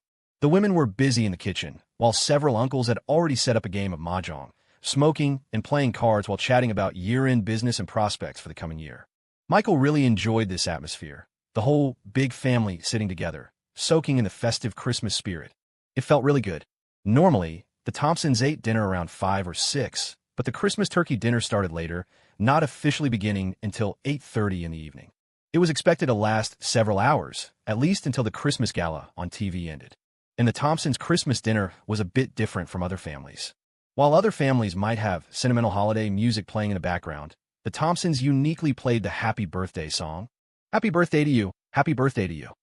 Michael Thompson wore a slightly childish paper party hat, but he didn't mind at all, grinning foolishly instead. How many years had it been since he'd celebrated a birthday like this? Urged on by his family, he closed his eyes to make a wish. But what he expressed inwardly wasn't a wish, but words of gratitude. Thank you, God, for giving me this second chance. Before his rebirth, his life had already been smooth sailing, a standard template for success in others' eyes. But even the most successful life has regrets, big or small. In this life, he couldn't say he wouldn't have regrets again, but at least he understood what he cherished most and had the chance to make amends. The moment Michael blew out the candles also marked his passage from 17 to 18. He was an adult now. The Christmas turkey dinner lasted past 10. Robert Thompson and several of Michael's uncles were still at the table, drinking and shooting the breeze, while the younger relatives had long since gotten restless and gone outside to play with fireworks. Margaret Thompson was with Aunt Daisy and a few other aunts, sorting the yellow paper and candles they would need for church after midnight. Michael Thompson had also cleaned himself up and was ready to head out. "Mom, I'm going out," Margaret Thompson grumbled. "Where are you going on Christmas?" "Everyone's celebrating. Don't go bothering people. I made plans with Jake Wilson to watch the holiday fireworks display at City General Hospital." "Going all the way to City General Hospital? How will you get back?" "Jake Wilson's driving us back." Michael pretended to check a non-existent watch on his wrist. "Oh wow, look at the time." "Mom, I can't talk now, I really gotta go." Margaret Thompson hesitated for a moment, then just urged, "Be back early." People tend to be more lenient during the holidays. Emily Thompson had wanted to go too, but before she could speak, she caught Michael's warning glance. She understood immediately. This kid wasn't going to watch fireworks with Jake Wilson. He was obviously going to see his Olivia. A sly look flashed in Emily Thompson's eyes. She leaned back against the sofa cushions, crossed her legs, and cleared her throat. My throat's a little dry, Michael. I remember there's a smoothie shop near City General Hospital that stays open late, right? Remember to bring one back for me." Michael shot her a glare. "Fine, I'll bring you back 10. I'd like that. And bring a creme brulee, too." Under Emily Thompson's extortion, Michael Thompson left the house. At the Sullivan residence, they were also having Christmas turkey dinner. However, aside from the dishes being more lavish than usual and the huge LCD TV in the living room showing the Christmas gala, it didn't feel much different from a regular dinner. At the table, Olivia Sullivan watched her younger cousin, Violet Sullivan, with some curiosity. She hadn't thought Violet would even be home for Christmas dinner today. Her third uncle must have dragged her back. Violet Sullivan looked like she had been crying, her eyes red-rimmed, and she kept muttering something under her breath, seemingly cursing someone. The Sullivan family's Christmas dinner didn't last long. It started around 7 and wrapped up just after 8. The Sullivan adults quickly left the house. They had many social obligations on Christmas Day and their own things to attend to. As Olivia Sullivan got up to go back to her room, Violet Sullivan suddenly came up beside her, lowered her voice, and said hatefully through gritted teeth, "You tell Michael Thompson to watch his back. This isn't over." Olivia Sullivan? Question mark. She never expected to hear Michael Thompson's name from Violet Sullivan's lips. Just as she was about to ask, Violet Sullivan turned and stalked away, her face dark. How weird. Olivia Sullivan couldn't make heads or tails of it, and just went back to her room first. Once back in her room, Olivia Sullivan watched the Christmas gala by herself. She really enjoyed the comedy skits, and this year's performance was also very funny, making her quite happy as she watched. The room was dark, curtains drawn, with only the flickering light from the TV screen illuminating Olivia Sullivan as she sat on the edge of her bed, hugging her knees, highlighting her pretty profile. The only sound in the room came from the skit on TV, until Olivia Sullivan's phone rang. "Hello? Olivia, open your curtains. Open the window." Olivia Sullivan was a little confused, but she did as she was told, walking to the window and pulling back the curtains. The moment she pulled back the curtains, the bright flare of fireworks downstairs flooded her vision, reflecting in her wide eyes. Michael Thompson was standing on the street just outside the Sullivans' yard. He was crouched down, head tilted, phone wedged between his shoulder and ear. With one hand, he shielded a lighter from the wind, using it to ignite a cone-shaped firework that sputtered sparks.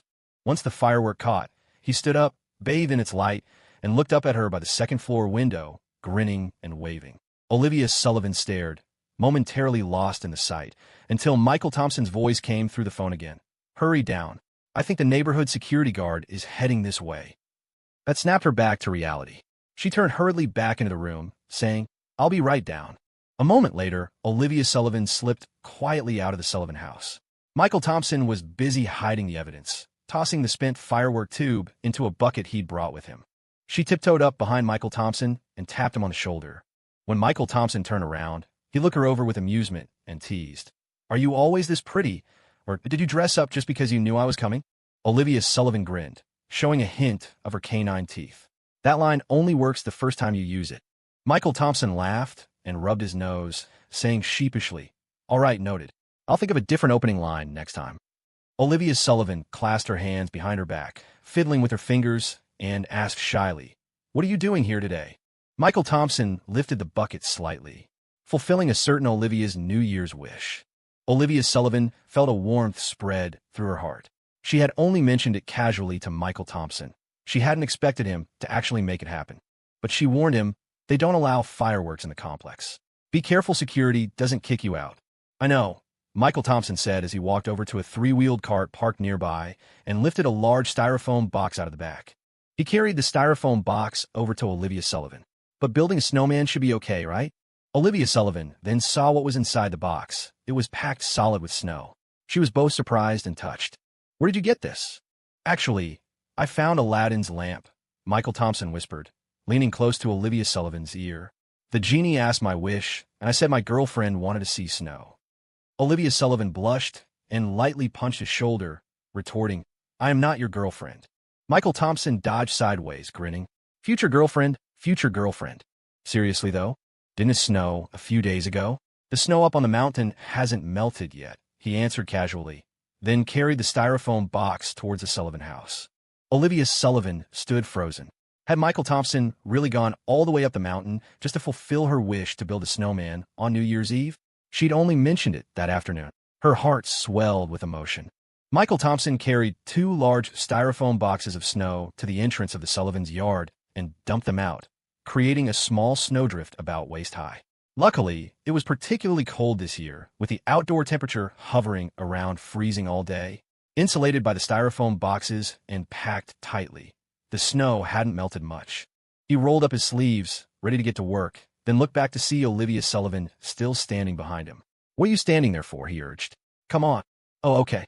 Olivia Sullivan finally walked over and crouched beside him, starting to pack a snowball with her hands. Her cheeks slightly flushed. She tilted her head and glanced sideways at Michael Thompson. He was intently focused on packing more snow onto his own snowball, making it bigger. Suddenly, Olivia Sullivan leaned towards Michael Thompson and shoved her snowball down the back of his neck. Michael Thompson gasped from the sudden cold, a shiver running right up to his brain. "Whoa, hey, sneak attack. Not cool. You little, get back here." He haphazardly grabbed a handful of snow from the ground and scrambled up to chase her. But Olivia Sullivan had already darted away, laughing. The two chased each other playfully under the streetlights, their laughter adding a touch of warmth to the otherwise quiet street. An hour later, 2 snowmen stood by the entrance to the Sullivan house, one large and one small. The large snowman wore Michael Thompson's knit hat on its head, while the small one had Olivia Sullivan's pink scarf wrapped around its neck. The 2 snowmen leaned against each other, their twig arms reaching out, branches touching. Across the street, Michael Thompson and Olivia Sullivan sat together on a park bench. Michael Thompson had taken off his gloves and was gently rubbing Olivia Sullivan's small hands between his own, occasionally blowing warm air onto them. "Feeling better?" he asked. "Tingly," Olivia Sullivan mumbled, shifting uncomfortably. As her frozen hands warmed up, her palms felt prickly, like tiny ants crawling on them. Michael Thompson chuckled. "It's okay, that'll pass soon. Put your gloves back on." Olivia Sullivan put her gloves on. When she saw Michael Thompson stand up, she stood up too, asking hesitantly, Are we going to watch the fireworks?" She thought Michael Thompson was about to leave, and perhaps driven by a reluctance to see him go, the question slipped out unconsciously. Every New Year's Eve, Green Valley held a fireworks display by the Green River. It was always lively, but Olivia Sullivan, despite being a Green Valley native, had only gone a few times as a child and hadn't seen in years. Michael Thompson looked at her, a little surprised. Her spirits immediately fell, and she looked down. "If it's too late, never mind. I was just wondering how you knew I was planning to take you to see the fireworks," Michael Thompson said with a smile. "I haven't seen the display by City General Hospital myself yet. Let's go." Olivia Sullivan's eyes instantly lit up again. "I'll call a cab." "No need for cab, I got wheels." He pointed to the 3-wheeled cart nearby. "Hop in." Olivia Sullivan stared blankly for a long moment. Only when Michael Thompson had climbed on, put the key in, and started the engine did it finally register. "You drove this here?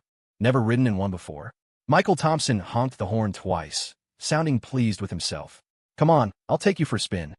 By the river embankment, Michael Thompson sat on the flood wall, while Olivia Sullivan crouched nearby, beside the railing. She held a type of handheld firework that showered colorful sparks downwards. The bucket beside her contained quite a few spent firework sticks. Michael Thompson glanced at the time and said to her, "It's almost midnight." As soon as midnight struck, the fireworks display would begin. Olivia Sullivan carefully placed the burnt-out firework stick into the bucket and walked over to sit down next to Michael Thompson. They sat side by side, he cross-legged in a relaxed sprawl, she with her knees neatly together. People around them had already started shouting the New Year's countdown. Michael Thompson joined in, but Olivia Sullivan felt too shy to yell out. Still, she was eagerly anticipating the fireworks, this time watching them with Michael Thompson. The moment the countdown hit 0, rows of fireworks across the river shot skyward with a whoosh. Points of light soared into the sky, accompanied by a bang, as brilliant fireworks exploded into starry bursts, reflecting in his eyes. Michael Thompson tilted his head back, watching the sky, the dazzling fireworks mirrored in his eyes. Olivia Sullivan was watching the fireworks too, but she was watching the ones reflected in his eyes. She watched, captivated. In that moment Michael Thompson didn't notice. It was only then she realized that, without knowing it, she had grown used to having Michael Thompson by her side. Just having him there brought a sense of security. Just like now, during a lull in the fireworks, Michael Thompson suddenly leaned closer, asking with a smile, "Olivia, any other New Year's wishes?" Olivia Sullivan's heart tightened instantly, but she breathed a sigh of relief when she saw Michael Thompson wasn't looking at her. After hesitating for a long moment, she turned, knelt on the ground, leaned towards Michael Thompson, cupped her hand to his ear, and whispered very softly, "Next year, the year after. Every year from now on, I want to celebrate New Year's with you." A new round of fireworks erupted, the whistling ascent and explosive bursts echoing over all of Green Valley, drowning out Olivia Sullivan's words. Olivia Sullivan felt a little deflated, but didn't have the courage to say it again. She started to pull back, but just then, Michael Thompson turned his head to look at her. That's something that requires persistence, you know. Hard to keep it up without some encouragement. He'd heard her. He asked softly, "Can I?" Olivia Sullivan immediately blushed, lowering her head, unable to look at him, her hands nervously fidgeting with the hem of her clothes. But finally, she gave a barely audible nod. While everyone around them was still immersed in the fireworks, heads tilted up at the sky, Michael Thompson kissed Olivia Sullivan. The fireworks show only lasted half an hour and ended quickly. Michael Thompson walked Olivia Sullivan home. She hesitated to go inside until Michael Thompson promised again that he would attend her birthday party. Only then did she reluctantly say goodbye and go into her yard. Once Olivia Sullivan was inside, Michael Thompson clenched his fists tightly, his expression excited. Another day of maxing out Olivia's affection points. Man, still a year and a half until high school graduation. It feels so long. Michael Thompson hummed a little tune, happily riding his three-wheeler, planning to head home. But perhaps fate couldn't stand seeing his good luck today, because something went wrong on the way home. It wasn't anything as dramatic as a car crash, but on the road from Green Valley back to Pine Creek Town, traffic police were stopping vehicles for drunk driving checks. It was only then that Michael Thompson learned that, unlike an electric scooter, a three-wheeler required a driver's license. That night, the suspect, Michael Thompson, implicated in driving without a license, was taken back to the station for a late-night snack by the diligent traffic police. "I have deeply realized the mistake I have made and the dangers of driving without a license. Please give the state an opportunity for me to turn over a new leaf and become a new person." An officer sipping tea nearby started coughing. It's not that serious, not that serious." Robert Thompson and Margaret Thompson rushed into the police station. Michael Thompson was reading his freshly written self-criticism essay to the officers. Robert Thompson and Margaret Thompson hurriedly apologized, paid the fine, and then retrieved both the three-wheeler and Michael Thompson. As they were leaving, the officer added, "Since it's New Year's Day and he's just a student, detention isn't necessary, but you really need to take this road safety issue seriously. It's dangerous, especially this late at night." Margaret Thompson kept apologizing profusely. Yes, this darn kid is just too bold. I'll definitely give him a good talking to when we get back. I guarantee I'll tan his hide, so he can't get out of bed for 3 days." Michael Thompson immediately piped up, "Officer, maybe you should just detain me after all?" The officer also offered a few words of mediation and then saw them out. Once the family finally got home, Margaret Thompson started looking everywhere for a feather duster. Robert Thompson quickly tried to restrain his wife. "Honey, let it go, let it go. What kid doesn't make mistakes?" It's fine as long as nothing serious happened. Michael Thompson kept ducking behind Robert Thompson. Mom, Dad's right. Margaret Thompson pointed the feather duster at both father and son, threatening. Robert Thompson, you get out of the way. I won't be able to rest until I teach this brat a lesson today. Didn't you say you were going to watch fireworks with the Wilsons? How'd you end up taking your uncle's three-wheeler? You've really got some nerve. Your father and I are such honest people. How do we raise such a troublemaker? You're still hiding. Get over here right now. I'm counting to 3. Tell me, where were you running wild tonight? On the first day of a new year, the Thompson house was in utter chaos. The next day, because of all the commotion the night before, the entire Thompson family slept in until noon. Michael Thompson stayed in bed, lying on his stomach, rubbing his sore bottom and whimpering. Not until Emily Thompson pushed open his door, sat on the edge of his bed holding a bottle of safflower oil, and said with a grin, "My mom said you got into trouble yesterday. Did Aunt Maggie really give you a good thrashing with a feather duster? Wow, causing trouble on New Year's Day. Setting the tone for the year, huh?" Michael Thompson pulled the covers over his head, but Emily Thompson reached out to pull them back. "I brought you the safflower oil. Where does it hurt? Let me rub some on." Michael Thompson shot her a look and rubbed his backside. "Here, you gonna rub it for me?" Emily Thompson chuckled and gave his backside a firm slap. Smack! Michael Thompson yelped in pain and nearly jumped off the bed, almost ready to fight Emily Thompson. Emily Thompson tossed the safflower oil onto his bed, put her hands on her hips, and said, "You didn't even bring me the smoothie you promised yesterday. Believe it or not, I could go tell Aunt Maggie, get her to whip you again." Michael Thompson glared at her irritably, then sighed and sat up. He grabbed his jacket from the nightstand, pulled out his wallet, counted out $2 bills, and handed them to Emily Thompson. Here, go buy it yourself."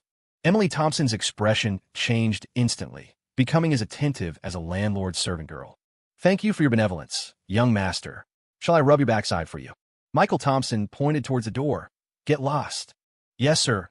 Emily Thompson mimicked a palace made from a period drama, gave a little curtsy, tucked the money away, and left happily. What a little money grubber. Stirred up by her antics, Michael Thompson felt more awake. He got up, dressed, planning to go downstairs, wash up, and then wait for lunch. On New Year's Day, the family didn't have much to do and just lazed around at home. Even Margaret Thompson, usually diligent and unable to sit still, felt a bit idle. The house had been thoroughly cleaned before New Year's celebration, and there was no need to cook, just reheating yesterday's leftovers made for a meal, quite a plentiful one at that. Michael Thompson enjoyed a rare day of leisure, mostly sleeping. On the second day of the New Year's celebration, it was the Thompson family's day for an outing. They usually took a road trip to a nearby tourist spot, pretty much the same every year. This year, they invited the Wilson family along. The two families drove to a farmhouse inn in their old rural hometown for the day. Michael Thompson and Jake Wilson spent the day fishing with Robert Thompson, finding it less fun than carving stones in the workshop. Starting from the third day, it was time for visiting relatives, a tradition that continued with relatives coming and going until the 15th day of the lunar month. However, even for a large family like the Thompsons, visiting all the relatives still in the country usually wrapped up by the 8th day. During this period, however, something rather unexpected happened to Michael Thompson. The Thompson family called a family meeting. As mentioned before, a full family meeting always meant something significant was happening. Michael Thompson assumed it was about the mine again, but unexpectedly, the main topic of discussion at this meeting turned out to be him. The Thompson family didn't originally hail from Pine Creek town itself, but rather from Fonyang village within its borders. They still had an old, abandoned courtyard house back home.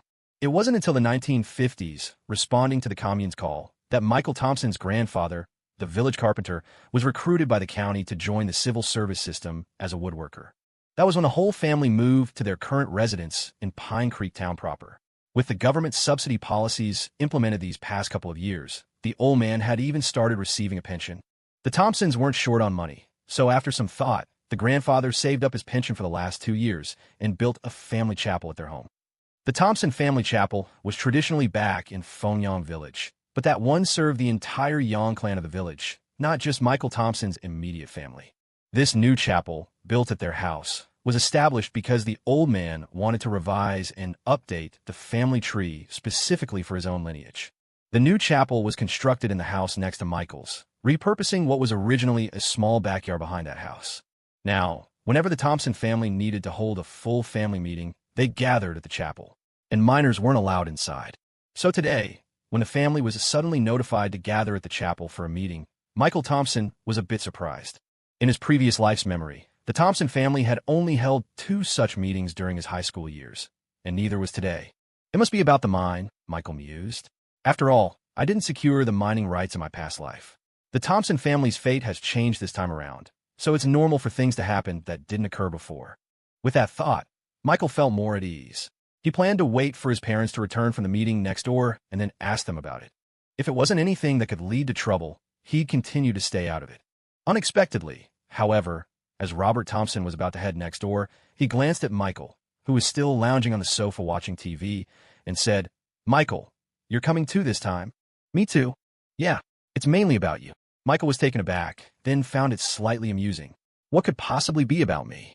Though he said that, he still got up, shuffling in his slippers, ready to follow. Margaret Thompson scolded him. "Go change your shoes and comb your hair. Look at how sloppy you are." "Mom, we're just going next door. It's all family. Is this really necessary?" "How can it be the same? It's where the ancestors reside. Are you going to see the ancestors looking like this? They'll think their dutiful descendants in your generation have all turned into beggars." After Margaret Thompson's nagging, Michael had no choice but to quickly tidy himself up. Once he looked presentable, he followed his parents next door. Inside the adjacent house, they walked through the living room, around to the side of the kitchen, where there was a small door. Pushing it open revealed the large room where the family memorials were kept. When Michael's family arrived, only his second Uncle George Thompson and eldest Uncle Benjamin Thompson were there. His aunts and his youngest uncle's family hadn't come. Michael paid his respects to the ancestors, then chose a chair and sat down, puzzled. Isn't this a full family meeting? Why isn't youngest uncle's family here? "It's fine. The main thing is that you and your parents are here," Benjamin Thompson said with a smile. George Thompson then looked at Robert Thompson. "I heard fourth brother's opinion. Although I think Michael's only been learning for such a short time, if he's really cut out for it, I don't have any objections either. Third brother, what are your thoughts?" Robert Thompson, somewhat reserved, shook his head. "Let's hear what the kid thinks first." Hold on. Michael raised his hand in protest. "I get the feeling you guys are talking about me, but I have no idea what you're talking about. Can someone please explain?" Benjamin Thompson chuckled. "It's a good thing. Don't you enjoy learning carving? Your dad, your second uncle, and I were discussing finding another teacher for you." Michael was perplexed. "Aren't I already learning from you, Uncle Benjamin?" Unexpectedly, Benjamin Thompson heard this and shook his head with a hint of helplessness. "Your progress is too fast. Learning from me is becoming a bit of a waste." Although Michael had been learning carving from him for less than 20 days in total, his progress was truly astonishing. Benjamin Thompson's main business was seal carving, focusing primarily on lettering, which was mostly what he taught Michael. But watching his nephew improve day by day during this period, in less than 20 days, Michael's skill with small seal script was already better than apprentices who had followed him for 3 or 4 years. This meant Michael was already skilled enough to take on some orders himself. And that wasn't all. In the workshop, at Michael's workstation, Benjamin had discovered a set of small pendants Michael had carved himself. He could tell they were the 12 zodiac animal heads. 8 were already completed. Each was only about the size of a thumb, yet carved with remarkable lifelikeness. The stone materials used were scraps left over from cutting in the workshop. Materials that were usually flawed, either with impurities in color or cracks, generally considered useless for significant work with little value. Yet, Michael had managed to find value in them. How many carvers possessed such an eye, even after years in the profession? The most crucial point was, Benjamin Thompson had never taught Michael how to carve animals. He had consistently taught his nephew lettering. Benjamin was also certain Michael hadn't learned it from his father, Robert Thompson, or his second uncle, George Thompson. The 3 brothers had learned from the same master, and their carving techniques all came from that one teacher, but Michael's craftsmanship clearly belonged to a different school. Which meant his nephew had figured it out himself, at most learning from a few carving books. It was only then that Benjamin Thompson realized his nephew wasn't just talented. He was practically a prodigy, a freak of nature. Benjamin immediately took this very seriously. He even felt that having his nephew continue learning under him was truly wasting this gift. He lacked the confidence to properly shape this uncut jade, still hidden within its stone skin. But when Michael heard his uncle planned to find another teacher for him, he was immediately baffled. Although Pine Creek Town was the sculpture town, provincial-level master craftsmen could be counted on one hand. His own Uncle Benjamin was already among the best. Otherwise, he wouldn't be on track to become a national master of arts and crafts in 5 or 6 years. As for current national masters, there wasn't even a handful in the entire Jiang province. Was it really necessary to find an outsider? Could it be that his second uncle, George Thompson, would teach him personally? Michael looked questioningly at his second uncle, but George Thompson waved his hand, clearly indicating it wouldn't be him. Michael figured as much. His second uncle spent less than half the year at home, and these were the boom years for the industry. With his uncle being so career-driven and Michael still having school, dropping out to follow his uncle around the country wasn't feasible. With that, his interest plummeted. He said tactfully, "Uncle Benjamin, maybe we should just forget it. I'll just focus on learning steadily from you." With one future national master and one provincial master in the Thompson family, having to learn from an outsider felt a bit unnecessary, even awkward. Besides, being an apprentice to a family elder wasn't the same as being apprenticed to a stranger. While it wasn't the old days where you might have to toil like a slave and endure beatings and scoldings, hardship was still unavoidable. His biggest worry was encountering an unscrupulous master who would exploit him as free labor, making him do everything while not properly teaching him any real skills. Most importantly, Michael primarily relied on his own learning system for carving. Whether he formally took a master or not didn't really affect him much. So why bother? Michael politely declined. Margaret Thompson also sided with her son. "Robert, I think we should just forget it. If Michael learns from you guys, I'm not worried. Whether he learns well or poorly, it could just be a hobby. But learning from others, let's just drop it.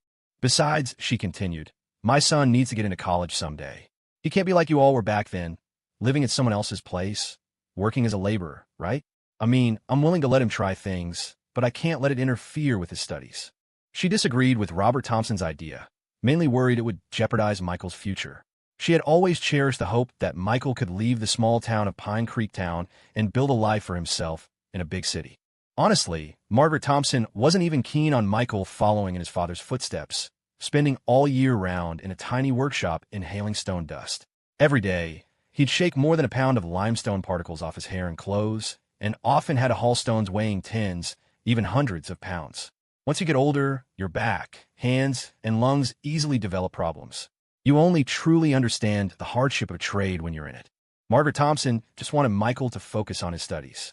After graduation, it would be best if he could pass the civil service system exam. A stable job, sitting in an office with air conditioning, cool in summer and warm in winter, sheltered from the wind and rain. How wonderful would that be? Ideally, he'd find a wife who also had a stable job. Then the family could help them buy a house and a car. She was still healthy and strong. She could even help look after future grandchildren. Just thinking about it seemed almost too good to be true. If Michael hadn't told her that being an art student offered a specialty that could earn him extra points on the college entrance exam, she wouldn't have agreed back when he first expressed interest in learning from his father.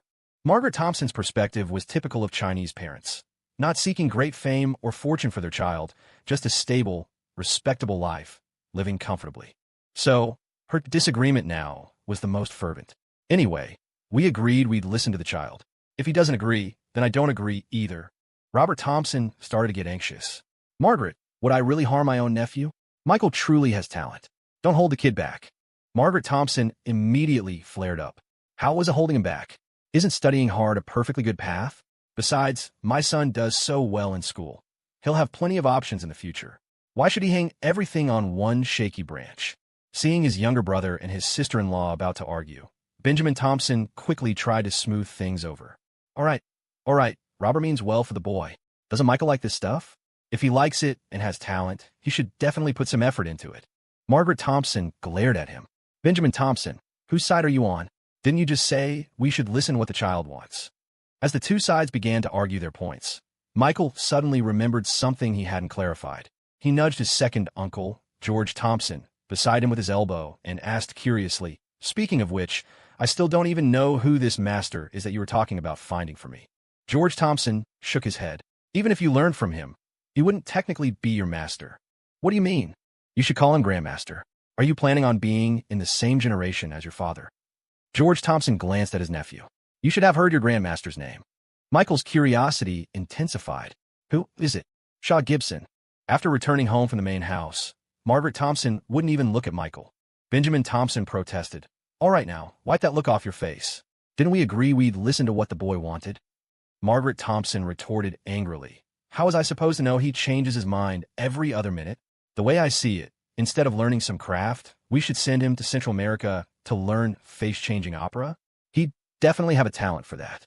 Michael remained silent. That was some expert-level passive aggression. But Margaret Thompson had her reasons for being so upset. Just moments before, Michael had abruptly changed his mind. And the reason for his change of heart, naturally, was hearing the name Shaw Gibson. Of course, Michael had heard the name Shaw Gibson. You could say that everyone in Pine Creek Town, even throughout Pine Ridge County, from the oldest residents to the youngest children, knew that name. He was Pine Ridge County's most celebrated figure, the only artisan in the entire Jiang province, perhaps the entire South, who could be called a national treasure-level master, the undisputed leading figure in the stone carving world today. He was so famous that his works had adorned postage stamps in earlier years. There were even rumors that one of his pieces had been selected for the first edition of banknotes, only to be replaced at the last minute when a decision was made to uniformly feature landscapes of the motherland. He was also the record holder for the most gold medals at the 100 Flowers Awards, the highest honor for Chinese arts and crafts. It's worth noting that this competition wasn't limited to carving. Ceramics, paper cutting, embroidery, and numerous other crafts were included, all submitted by artisans who had dedicated decades to their fields. Standing out was incredibly difficult. Michael had never known that his father's generation had studied under this national treasure-level master. It had never been mentioned at home. The strangest part was that, in all his years growing up, he'd never seen the elders in his family visit or interact with this grandmaster during holidays or festivals. It felt as though, if this matter concerning him hadn't come up, the two families might have continued living as if the other didn't exist. Michael found fate truly peculiar. In less than half a month, he had somehow become connected with two national treasure-level masters, one from the north in the art world and one from the south in the carving world. Although Master Huang, the art world national treasure, had only met him once to offer encouragement about his studies, this carving world national treasure was his own grandmaster, practically family. Leveraging that connection a bit in the future wouldn't be out of line. The only problem was that Michael's sudden reversal had left Margaret Thompson quite displeased. He glanced over at Benjamin Thompson, who simply shrugged, indicating he couldn't help. Michael immediately went over to Margaret Thompson, dutifully massaging her shoulders and back. "Mom, calm down, calm down. Don't say things like that. Don't you try that routine on me." Margaret Thompson irritably swatted his hand away. "Look at you. Just wait until the country allows couples to have a second child. I'm definitely having another one who won't aggravate me like this." Michael flinched. The two-child policy really was going to be implemented in a few years. Could he come home from college one year to find a new little brother or sister? He couldn't bear the thought. He immediately swore an oath. "I promise I'll prioritize my studies. I promise I won't let anything interfere with my learning. I'll get into the best art university. Besides, he might not even accept me as a student." Although Margaret Thompson had a fierce temper, she was actually quite soft-hearted.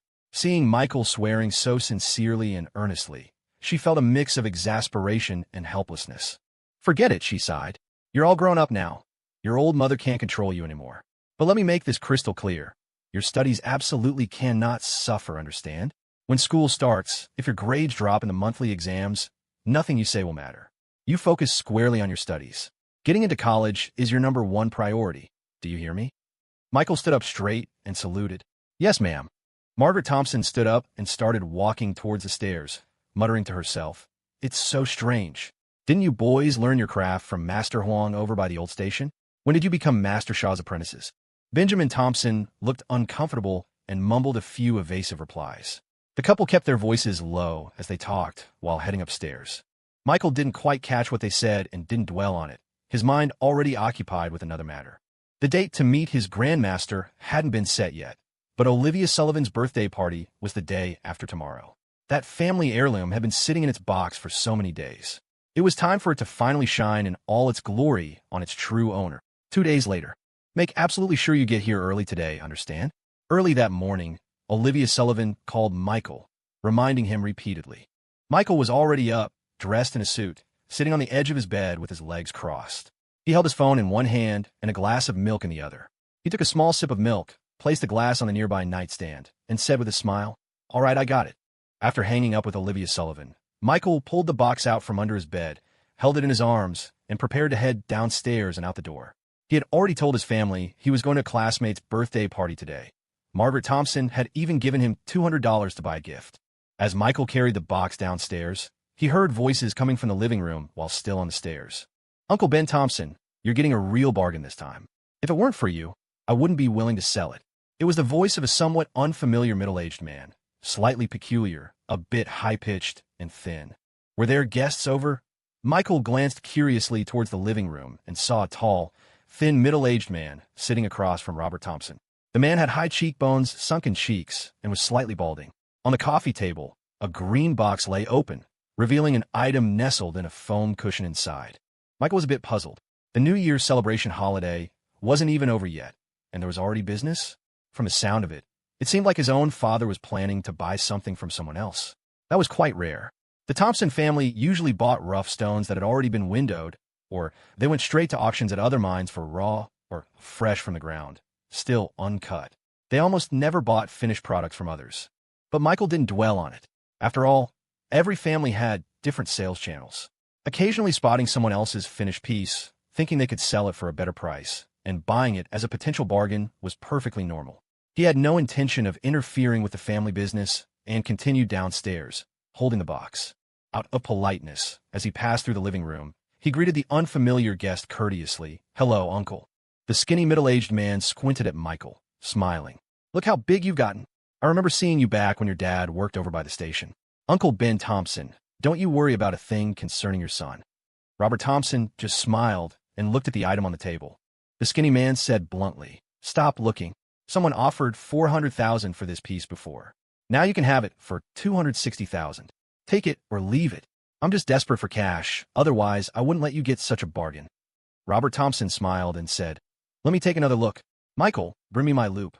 Michael acknowledged and went upstairs to get it for him. When he returned with it, Robert Thompson put on the loupe. It was essentially a magnifying glass, but unlike a handheld one, this type could be worn, usually over one eye. Robert Thompson leaned over, meticulously examining the item the skinny man had brought. It was also a chicken bloodstone piece, with clean blood color and good coverage. It was already carved into a finished product, a depiction of the Hans Han Temple, and had been waxed. The carving wasn't bad, but the only flaw was that the waxing job wasn't very professional. The wax layer was too thick in some places, causing yellowing. If someone had really offered $400,000, then $260,000 wasn't expensive at all. It was practically a steal. Although Robert Thompson wasn't as naturally gifted as his two brothers, he had been in the business for many years and had a decent eye. He quickly felt tempted. He could roughly guess why the man beside him was so desperate to sell, probably saddled with gambling debts and needing cash fast. The only problem was that the Thompson family was currently setting up operations at the mine, and almost all their ready cash was tied up in it. Robert Thompson hesitated, wondering whether he should ask the families of his eldest and fifth brothers to contribute more money from the mine so he could free up funds to buy this piece. Just as he was carefully inspecting the finished piece, weighing the pros and cons in his mind, Michael, standing nearby with nothing better to do, also took a closer look.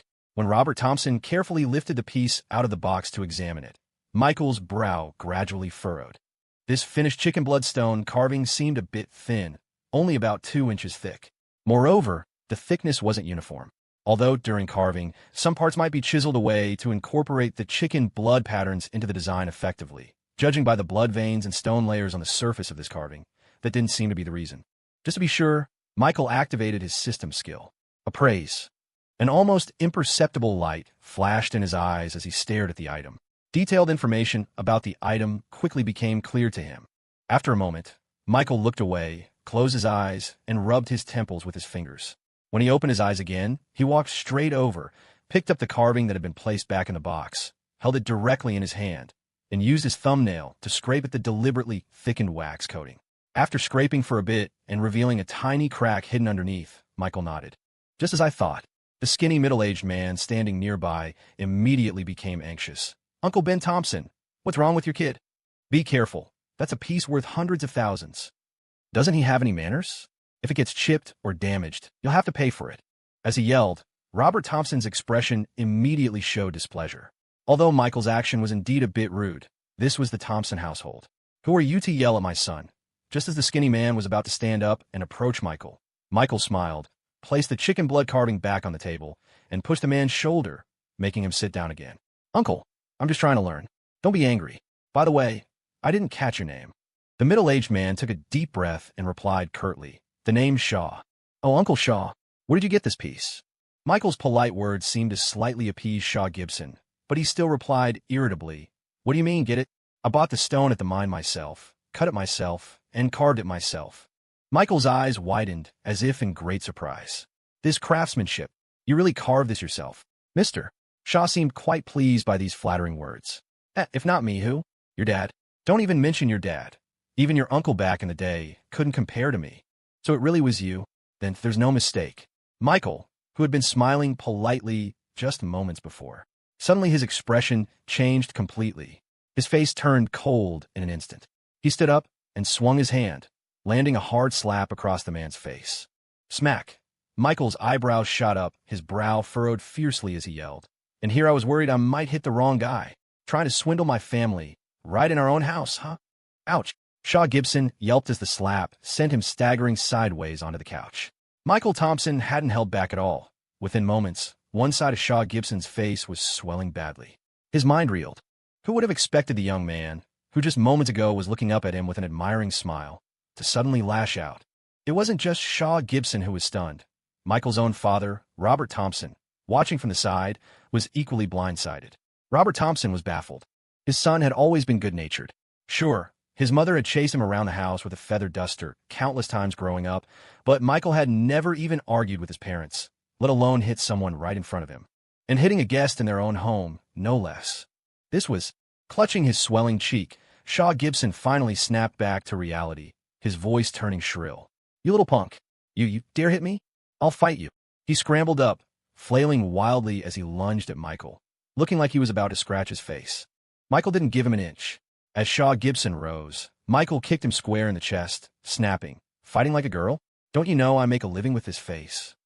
Shaw Gibson felt the air knocked out of him, almost passing out. His eyes reddened with fury. He looked ready to tear Michael apart. Robert Thompson couldn't just stand by. He quickly stepped between them. Shaw, calm down. Michael, what is wrong with you?"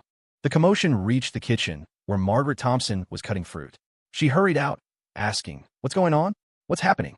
Seeing the uproar in the living room, she immediately jumped to the conclusion that her son was the victim, regardless of the details. She flew into a rage. "George Thompson, what kind of person did you bring home? Are you just going to stand there and watch your nephew get hit?" Hearing Margaret's irrational accusations, Robert Thompson couldn't even manage a wry smile. Don't assume Michael's the one getting beat just because he's rubbing his hand. He hit the guy so hard his own hand went numb. He's got some serious strength. Takes after me. Margaret wasn't listening. She immediately stormed out, wailing dramatically to rally support. "Help! Isn't anyone home? Michael's being attacked by an outsider in his own house.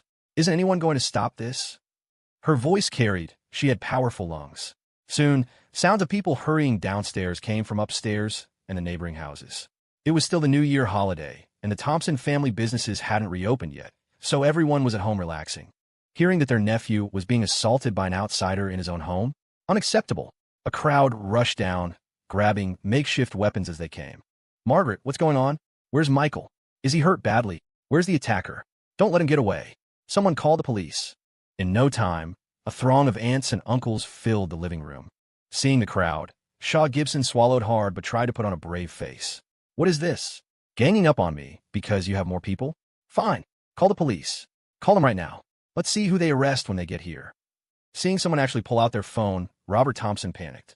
"Wait, don't call the police. Not yet." He turned to Michael, who was standing calmly to the side, and whispered urgently, "Michael, what really happened?" "Dad, you're asking me what happened? Why don't you ask Shaw Gibson what kind of junk he was trying to sell you?"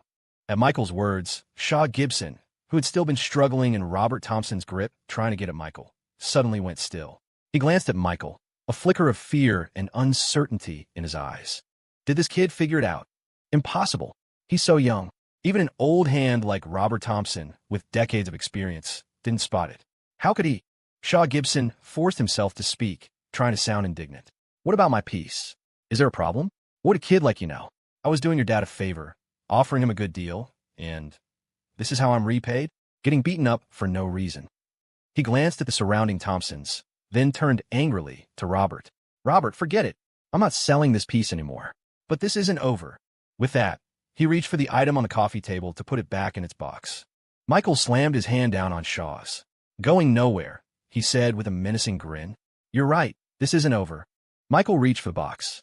Shaw Gibson, clearly hiding something, tried to snatch it away, but Michael grabbed his index finger and bent it sharply backward.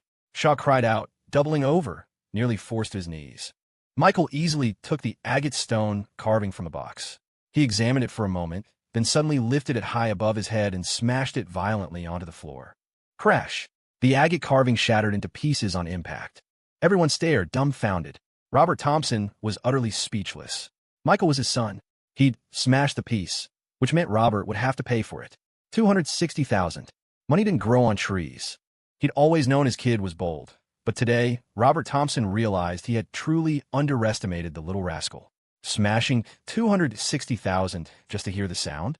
That wasn't just reckless spending, it was insane. Robert Thompson's head throbbed. He was already trying to figure out how to clean up Michael's mess. The deal was dead, obviously, and now they had a serious enemy. But Robert failed to notice that after Michael smashed the carving, Shaw Gibson, who had been shouting moments before, had suddenly gone deathly silent. He didn't even mention compensation. In fact, beads of cold sweat were forming on his forehead. Michael walked right up to Shaw Gibson and asked with a grin, "Do I need to pay for that?" Shaw Gibson stammered, unable to meet Michael's gaze. Michael pulled out his wallet, counted out 1,000 yuan, and tossed the bills in Shaw Gibson's face. The money slapped against his cheek, but Shaw didn't dare make a sound. "Is that enough?"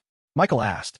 Shaw's face turned uglier, humiliated that an old fox like him had been tripped up and disgraced by someone so young. Just then, George Thompson bent down and picked up a fragment of the shattered agate. His expression changed as he examined it. He murmured something to Benjamin Thompson beside him. After Benjamin Thompson looked and nodded, George turned to Robert Thompson, his face grim.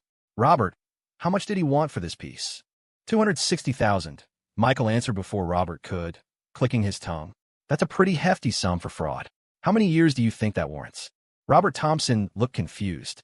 "George, Benjamin, I examined it. There was nothing wrong with the piece." "Look again," George said, handing the fragment to Robert. Robert took it and looked at the surface, still seeing nothing amiss. But when he turned the fragment on its side and examined the cross-section, his eyes widened. George pointed out, "This piece was glued together from fragments. Worth $260,000, you think?" Robert Thompson's face darkened. He rubbed the fragment hard between his fingers, silent.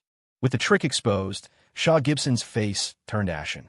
Seeing that his second uncle had exposed the trick behind the piece, Michael Thompson didn't bother looking at Shaw Gibson's reaction anymore. He turned to Margaret Thompson and said, "Mom, call the police. Let them handle it. We should get ready to file a lawsuit, if necessary."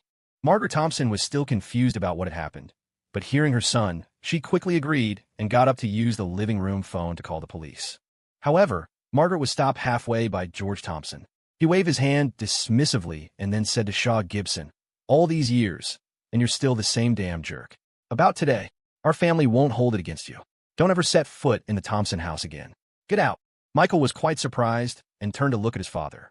"Dad." Robert Thompson, however, shook his head and whispered, "Listen to your second uncle." Michael had no choice but to step aside.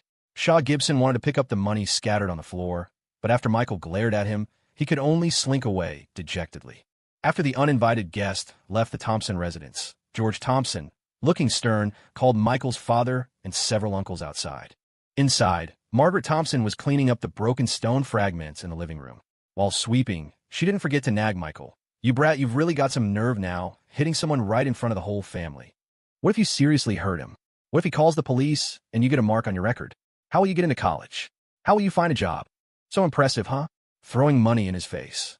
Margaret Thompson was the kind of mother who would unconditionally defend her child in front of outsiders, even if it meant people thought she was a shrew.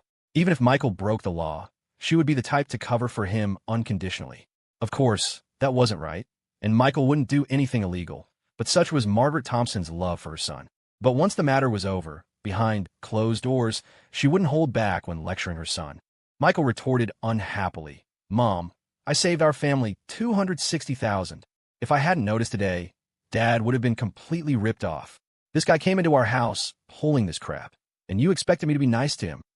Normally, if Michael talked back like this, Margaret Thompson would have grabbed the feather duster. But this time, she secretly felt her son had done the right thing, and it was immensely satisfying, though she couldn't say it out loud, lest she encourage her little rascal's arrogance. "Hitting someone is still wrong. Don't do it again, understand?" Margaret Thompson said sternly, then picked up the dustpan filled with debris and headed towards the kitchen. "Come back early tonight. Your second uncle sent over an old hen. I'll make soup for you." Michael knew, however, that the old hen his second uncle sent laid 2 free-range eggs a day, and his mother treasured it greatly. Killing it today to make soup was her way of rewarding him, even though she wouldn't admit it. Such a proud old dear. Having finished lecturing Michael, Margaret Thompson turned her dissatisfaction towards her husband. That Robert Thompson, decades of learning completely wasted. How could he still fall for a scam? He's not even as sharp as his own son, who's only been learning for a few months. Your dad's pig-headed. Michael listened with amusement as his mother badmouthed his father, offering a defense for him. It's not Dad's fault. And indeed, it wasn't Robert Thompson's fault. The technique of stone patching was virtually unknown in the market in early 2009. Stone patching involved gluing several pieces of material together. This was done to repurpose scrap material, high-quality stone that couldn't be used due to cutting issues, having only a small blood surface after being cut, or other reasons. Later on, this would evolve into a new technique in stone carving craftsmanship, and at that time, the price of good quality scrap material unusable for standalone pieces would skyrocket. But that was in the future. Right now, this stone patching technique wasn't widespread, and agate stone scrap unsuitable for carving into display pieces was still just worthless scrap.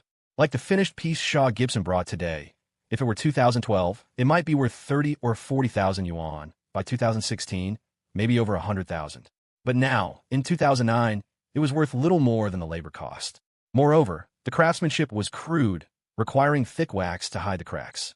On top of that, Shaw Gibson was selling it as a piece carved from a single, raw stone, which was clear-cut fraud. Given the amount of money involved, if they actually sued him, getting him locked up for a few years wouldn't be difficult. Michael hadn't expected a technique that would only appear years later to show up now. It was perfectly normal for Robert Thompson to be fooled. After all, the agate patterns on the piece looked entirely real, not dyed. Because they were real. If Robert Thompson had actually bought it, the money would have truly gone down the drain. In Pine Creek Town, unless payment was made in installments with an IOU, people rarely drew up written contract for transactions. It was always cash for goods, settling things on the spot. After all, everyone did business in the same small place, neighbors for 10 or 20 years, seeing each other constantly. Regarding today's incident, Michael hadn't initially planned to let it slide. He wasn't some pushover. With scumbags like Shaw Gibson, he believed in crushing them if possible. He suddenly thought of something, and his expression changed. Wait, his surname is Shaw. Shaw Gibson. Dad called him senior apprentice brother. In Pine Creek Town, surnames like Liu, Lin, and Zhang are common. Shaw isn't common at all. It's surely not. While Michael and Margaret Thompson were talking inside the house, outside in the courtyard, Robert Thompson and his brothers were also talking. George Thompson said gravely, "Michael hit that old dog today." Benjamin Thompson said angrily, "Didn't he deserve it? That old dog just keeps targeting our Thompson family, doesn't he? If it weren't for him back then." "Let the past be the past. This is about Michael now," George Thompson interjected, not wanting to bring up old history. "For Michael's sake, what's wrong with humbling ourselves a bit? We all agreed to keep what happened back then buried, didn't we? That old dog knows we need something from him now. Otherwise, would he pull something like this? If you ask me, Michael should just stay home and learn from us. What good could possibly come from going to Shaw Gibson's?"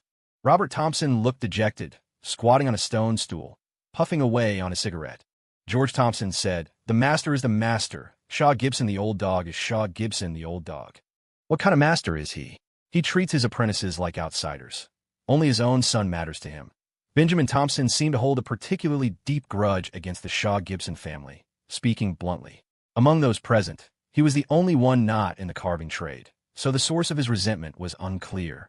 However, his words suggested that the Thompson brothers had indeed had unpleasant experiences when they were apprenticed under Shaw Gibson's master. If it weren't for Michael's situation, they likely would have never interacted again. As the eldest brother, George Thompson made the final decision. Regardless, the first of next month is the master's 70th birthday. The gift list must be sent over. Whether they accept it or not is another matter. The others reluctantly agreed. After settling that matter, George Thompson suddenly remembered, speaking of which, how did Michael figure out there was something wrong with that piece? Even Robert didn't see it. George Thompson couldn't wrap his head around it. He went inside and pulled Michael Thompson aside to ask him about it again. Michael Thompson's mind was on his arrangement with Olivia Sullivan. How much time had that business with Shaw Gibson already cost him? He wasn't in the mood to explain something like this right now. Besides, it was impossible to explain. Don't ask. The only answer was genius intuition. Michael Thompson headed out quickly. He'd already told his parents he was going into the city for a classmate's birthday, so they didn't object. His father, Robert Thompson, even drove him there personally. When they got to Green Valley, Robert Thompson took out his wallet, counted out a few bills, and asked, "Is this classmate a boy or a girl?" "What kind of question is that, Dad?" Michael Thompson corrected him, looking serious. "Would I really come all the way into the city for some guy? Of course it's a girl." Robert Thompson looked up, thought for a second, and pulled out a few more bills. "In that case, take some extra. Get her a nicer gift." Giving extra just because it was a girl. His dad definitely knew how to play favorites. "Thanks, Dad." Michael Thompson took the money happily. He was a bit surprised by the amount. His dad had actually given him $2,000 all at once. "Dad, what is this? A down payment on a bride price? We're still way short for the real thing." "What are you talking about, bride price? You haven't even finished high school. Get your head out of the clouds." "Then why so much? Is it really just for a gift?" "Keep the extra. Consider it a reward," Robert Thompson said cheerfully. "That slap today was impressive. Reminded me of myself back in the day." Unlike Margaret Thompson, he didn't always put on airs as the parent around Michael. Sometimes their relationship felt like both father and son and friends. After all, this was a dad who'd encourage his high school son to get a girlfriend and even offer an allowance for dating. Michael played along, buttering him up. Well, like father, like son, right? "Anyway, gotta go. I set a time to meet my friend, and I'm already late." "Okay, go on." After getting out of the car, Michael Thompson stood on the street, holding the box with the gift. He wondered how Robert Thompson would react if he knew the $2,000 he'd just given didn't even cover a fraction of the cost of the gift his son had prepared for the girl. Packed inside that plain-looking box was a custom gown that had cost $150,000 to $160,000 to make. Michael casually tucked the box under his arm, looked around the street for a moment, then pulled out his phone to check the map. He'd been dropped off in the southern part of the city, but it wasn't near the exclusive neighborhood where the Sullivan family lived. There was still a fair distance to cover. Before heading to the Sullivans, he had arranged to meet someone else first. Red Shore Coffee. Over here. Michael finally found the meeting spot. As soon as he walked into the coffee shop, someone waved him over. "Michael. Michael Thompson, over here." Meanwhile, at the Sullivan residence, Olivia Sullivan sat in her room at her vanity, a professional applying her makeup. Her birthday party this year wasn't as large as the previous one, but last year had been her 18th birthday, a coming-of-age celebration. This year was just a regular birthday. She didn't usually wear makeup at school. Chinese high schools were quite strict about that sort of thing. Everyone went fresh-faced, looking perfectly innocent. But today, many guests important to the Sullivan family would be attending. As the evening's guest of honor, she needed to look her best, so she was having some light makeup applied. Olivia Sullivan was quite happy about it. What girl doesn't enjoy getting dressed up and looking beautiful, especially when there's someone she likes? Once her makeup was finished, she changed into a stylish little dress. Twirling in front of the mirror, she admired her more polished appearance, thinking with a mix of shyness and excitement, he's going to be so surprised today. Just as she was considering a different hairstyle or choosing a small hair accessory, a knock sounded at the door. The sudden knock startled Olivia. Before she could even ask who was there, the door swung open. She hadn't locked it. Standing there was her older brother, Ethan Sullivan. Ethan Sullivan saw his sister looking at him, clearly displeased. He pointed back at the door. "I did knock, but I didn't say you could come in." The siblings did not have a good relationship. Ethan especially resented Olivia because she hadn't defended him the last time their grandfather, Arthur Sullivan, had punished him. But within the Sullivan family, Arthur protected his granddaughter, leaving Ethan powerless. Olivia's parents weren't exactly bad to her. Her father was constantly preoccupied with business and paid little attention to his children. Her mother, at least, had never physically abused or verbally attacked her. Compared to a typical family, they simply weren't very close. Otherwise, things were relatively normal. However, Olivia could always sense that her parents favored her brother. Especially after the incident with Ethan, her mother had grown even colder towards her because Olivia hadn't defended her brother to their grandfather. Living under the same roof, mother and daughter rarely spoke privately, perhaps exchanging only a few words a month outside of mealtimes. And when Ethan had cornered her at the campus plaza demanding money, even threatening to hit her, her parents had found out but chose to ignore it. Olivia didn't like her brother, and the feeling was mutual. Ethan disliked his younger sister just as much.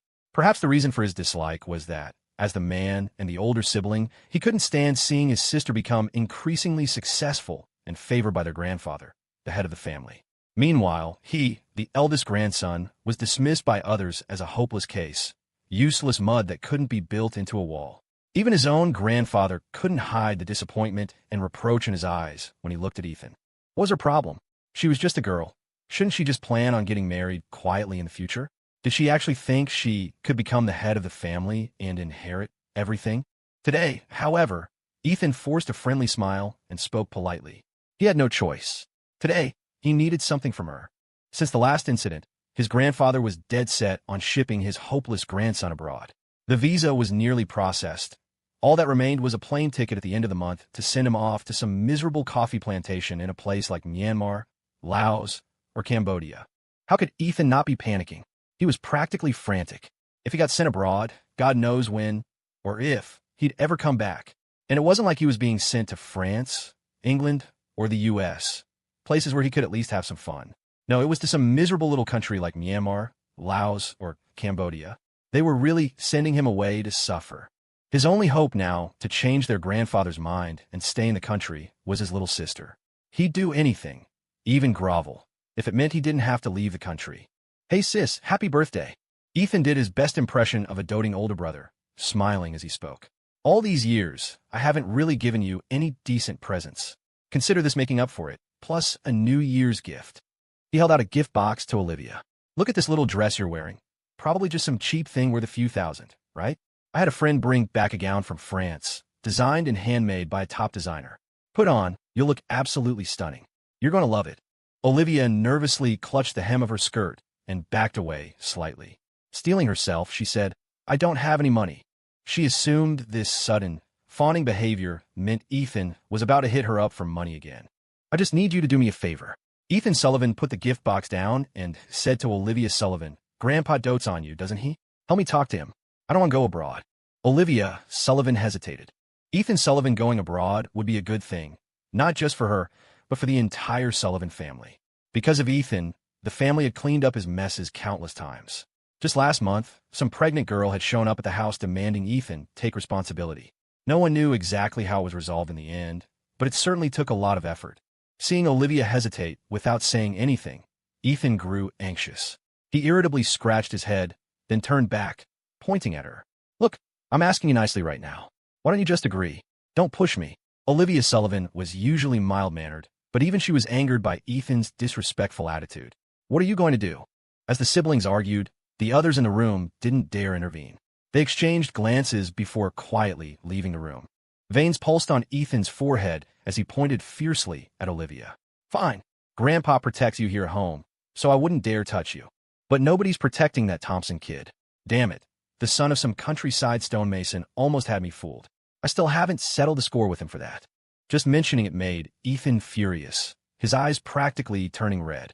He'd been beaten up by Michael Thompson earlier at the school plaza, but the kid was unervingly good at bluffing. Ethan didn't know where Michael had heard it, but he'd brought up Ethan stealing the family heirloom and the whole loan shark business, effectively scaring him into an action.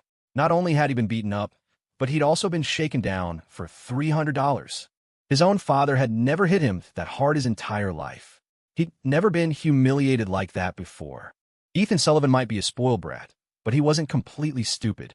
He had someone look into Michael Thompson's background, and only then did he discover that Michael was just the son of a stonemason. Sure, the Thompson family might be somewhat known in Pine Ridge County, but how could they possibly compare to the Sullivans? One was the Sullivan family, with assets in the billions and business operations in hundreds of countries worldwide. The other was, at best, some small-time country rich guy. Although Ethan didn't know how Michael Thompson had found out about his affairs, he figured Michael must have just heard it from someone. After all, Ethan's own low-life friends knew about him secretly selling the family heirloom and owing money to loan sharks. And even Ethan knew those guys couldn't keep their mouths shut. Discovering Michael Thompson's real background nearly gave Ethan an aneurysm. The whole incident had been festering like a thorn in his side, and he was constantly looking for a chance to get revenge. But he'd been grounded at home by Arthur Sullivan, his bank cards and credit cards frozen, leaving him unable to cause trouble for Michael Thompson, even if he wanted to. And now, he was using this to threaten Olivia Sullivan. It would have been one thing if he hadn't threatened her, but hearing this, Olivia's eyes immediately flashed with anger. She slammed her hand on the table, her voice rising almost to a shriek. Ethan Sullivan. Ethan smirked. What's wrong? Scared now? You really value that classmate of yours, don't you? Planning to marry him into the Sullivan family? Olivia clenched her teeth. If you lay a finger on Michael Thompson, I'll tell Grandpa. Michael Thompson saved Grandpa's life. I won't do it myself. I'll hire someone. Who's going to know it was me? Ethan brushed off Olivia's threat. Besides, I'm leaving the country soon anyway. What do I care? Olivia bit her lip hard, staring fixedly at Ethan, tears welling in her eyes. But Ethan only grew more animated. That Michael Thompson is in the art studio program, isn't he? Grandpa even introduced him to Mr. Huang. Said he was really talented. What happens if that hand gets broken? Can he still paint then?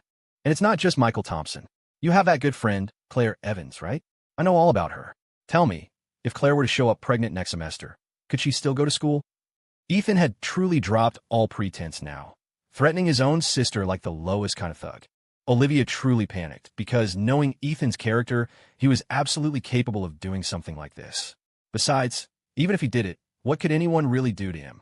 The other branch families might seize on it, but her parents would undoubtedly protect their son fiercely. Even Grandpa might hush it up to protect the family honor. Arthur Sullivan greatly admired Michael Thompson and despised his grandson Ethan. But Ethan was still his grandson, his own flesh and blood. Even Olivia wasn't confident about what her grandfather would ultimately do. Having made his threats, Ethan softened his tone. Look, I'm not asking for anything outrageous. Just put in a good word for me with Grandpa. As long as he lets me stay in the country, I swear I won't touch a hair on Michael Thompson's head. Though extremely reluctant, Olivia had no choice but to yield. But when Grandpa really decides something, even I can't change his mind. Ethan waved a dismissive hand, speaking recklessly. I don't care about that. If Grandpa hasn't changed his mind by the end of the month and still insists I go abroad, then something will happen to Michael Thompson. I'm telling you now. After saying his piece, he didn't even glance at Olivia's face. Leaving the gift box behind, he stood up, turned, and walked out. Olivia sat there stunned for a long time. She didn't know how much time had passed before the door opened, and a cheerful voice called out from the hallway. Olivia, I'm here. Claire Evans entered, holding an unremarkable-looking box, and said gleefully, Look what I brought for you. Her voice trailed off as she saw Olivia hiding her face, crying. Claire froze for a second, then rushed over. Olivia, what's wrong? Who upset you? Seeing Claire, Olivia couldn't hold back her tears any longer and hugged her friend, crying miserably. Claire! Hey, calm down. Who did this to you? Was it that jerk Michael Thompson? I swear I'll call him right now and give him a piece of my mind. Claire flusteredly tried to comfort her best friend. But no matter how much she asked, Olivia wouldn't say what was wrong, just kept crying. Half an hour earlier, the person meeting Michael Thompson at the coffee shop was none other than Claire Evans. Seeing Michael Thompson walk towards her, Claire smiled. Looking sharp, she glanced behind him, and seeing no one else, casually asked while holding her drink, Just you? What? Disappointed Jake Wilson didn't come? Michael teased with a smile, earning him a light, embarrassed punch from Claire, who muttered, What nonsense are you talking about? He sat down across from Claire and casually placed the unremarkable box he was holding onto the table. Claire looked at the box he'd put down and asked curiously, What's this? A birthday present for our classmate Olivia. Michael pushed the box towards her. Could you do me a favor and give it to her for me?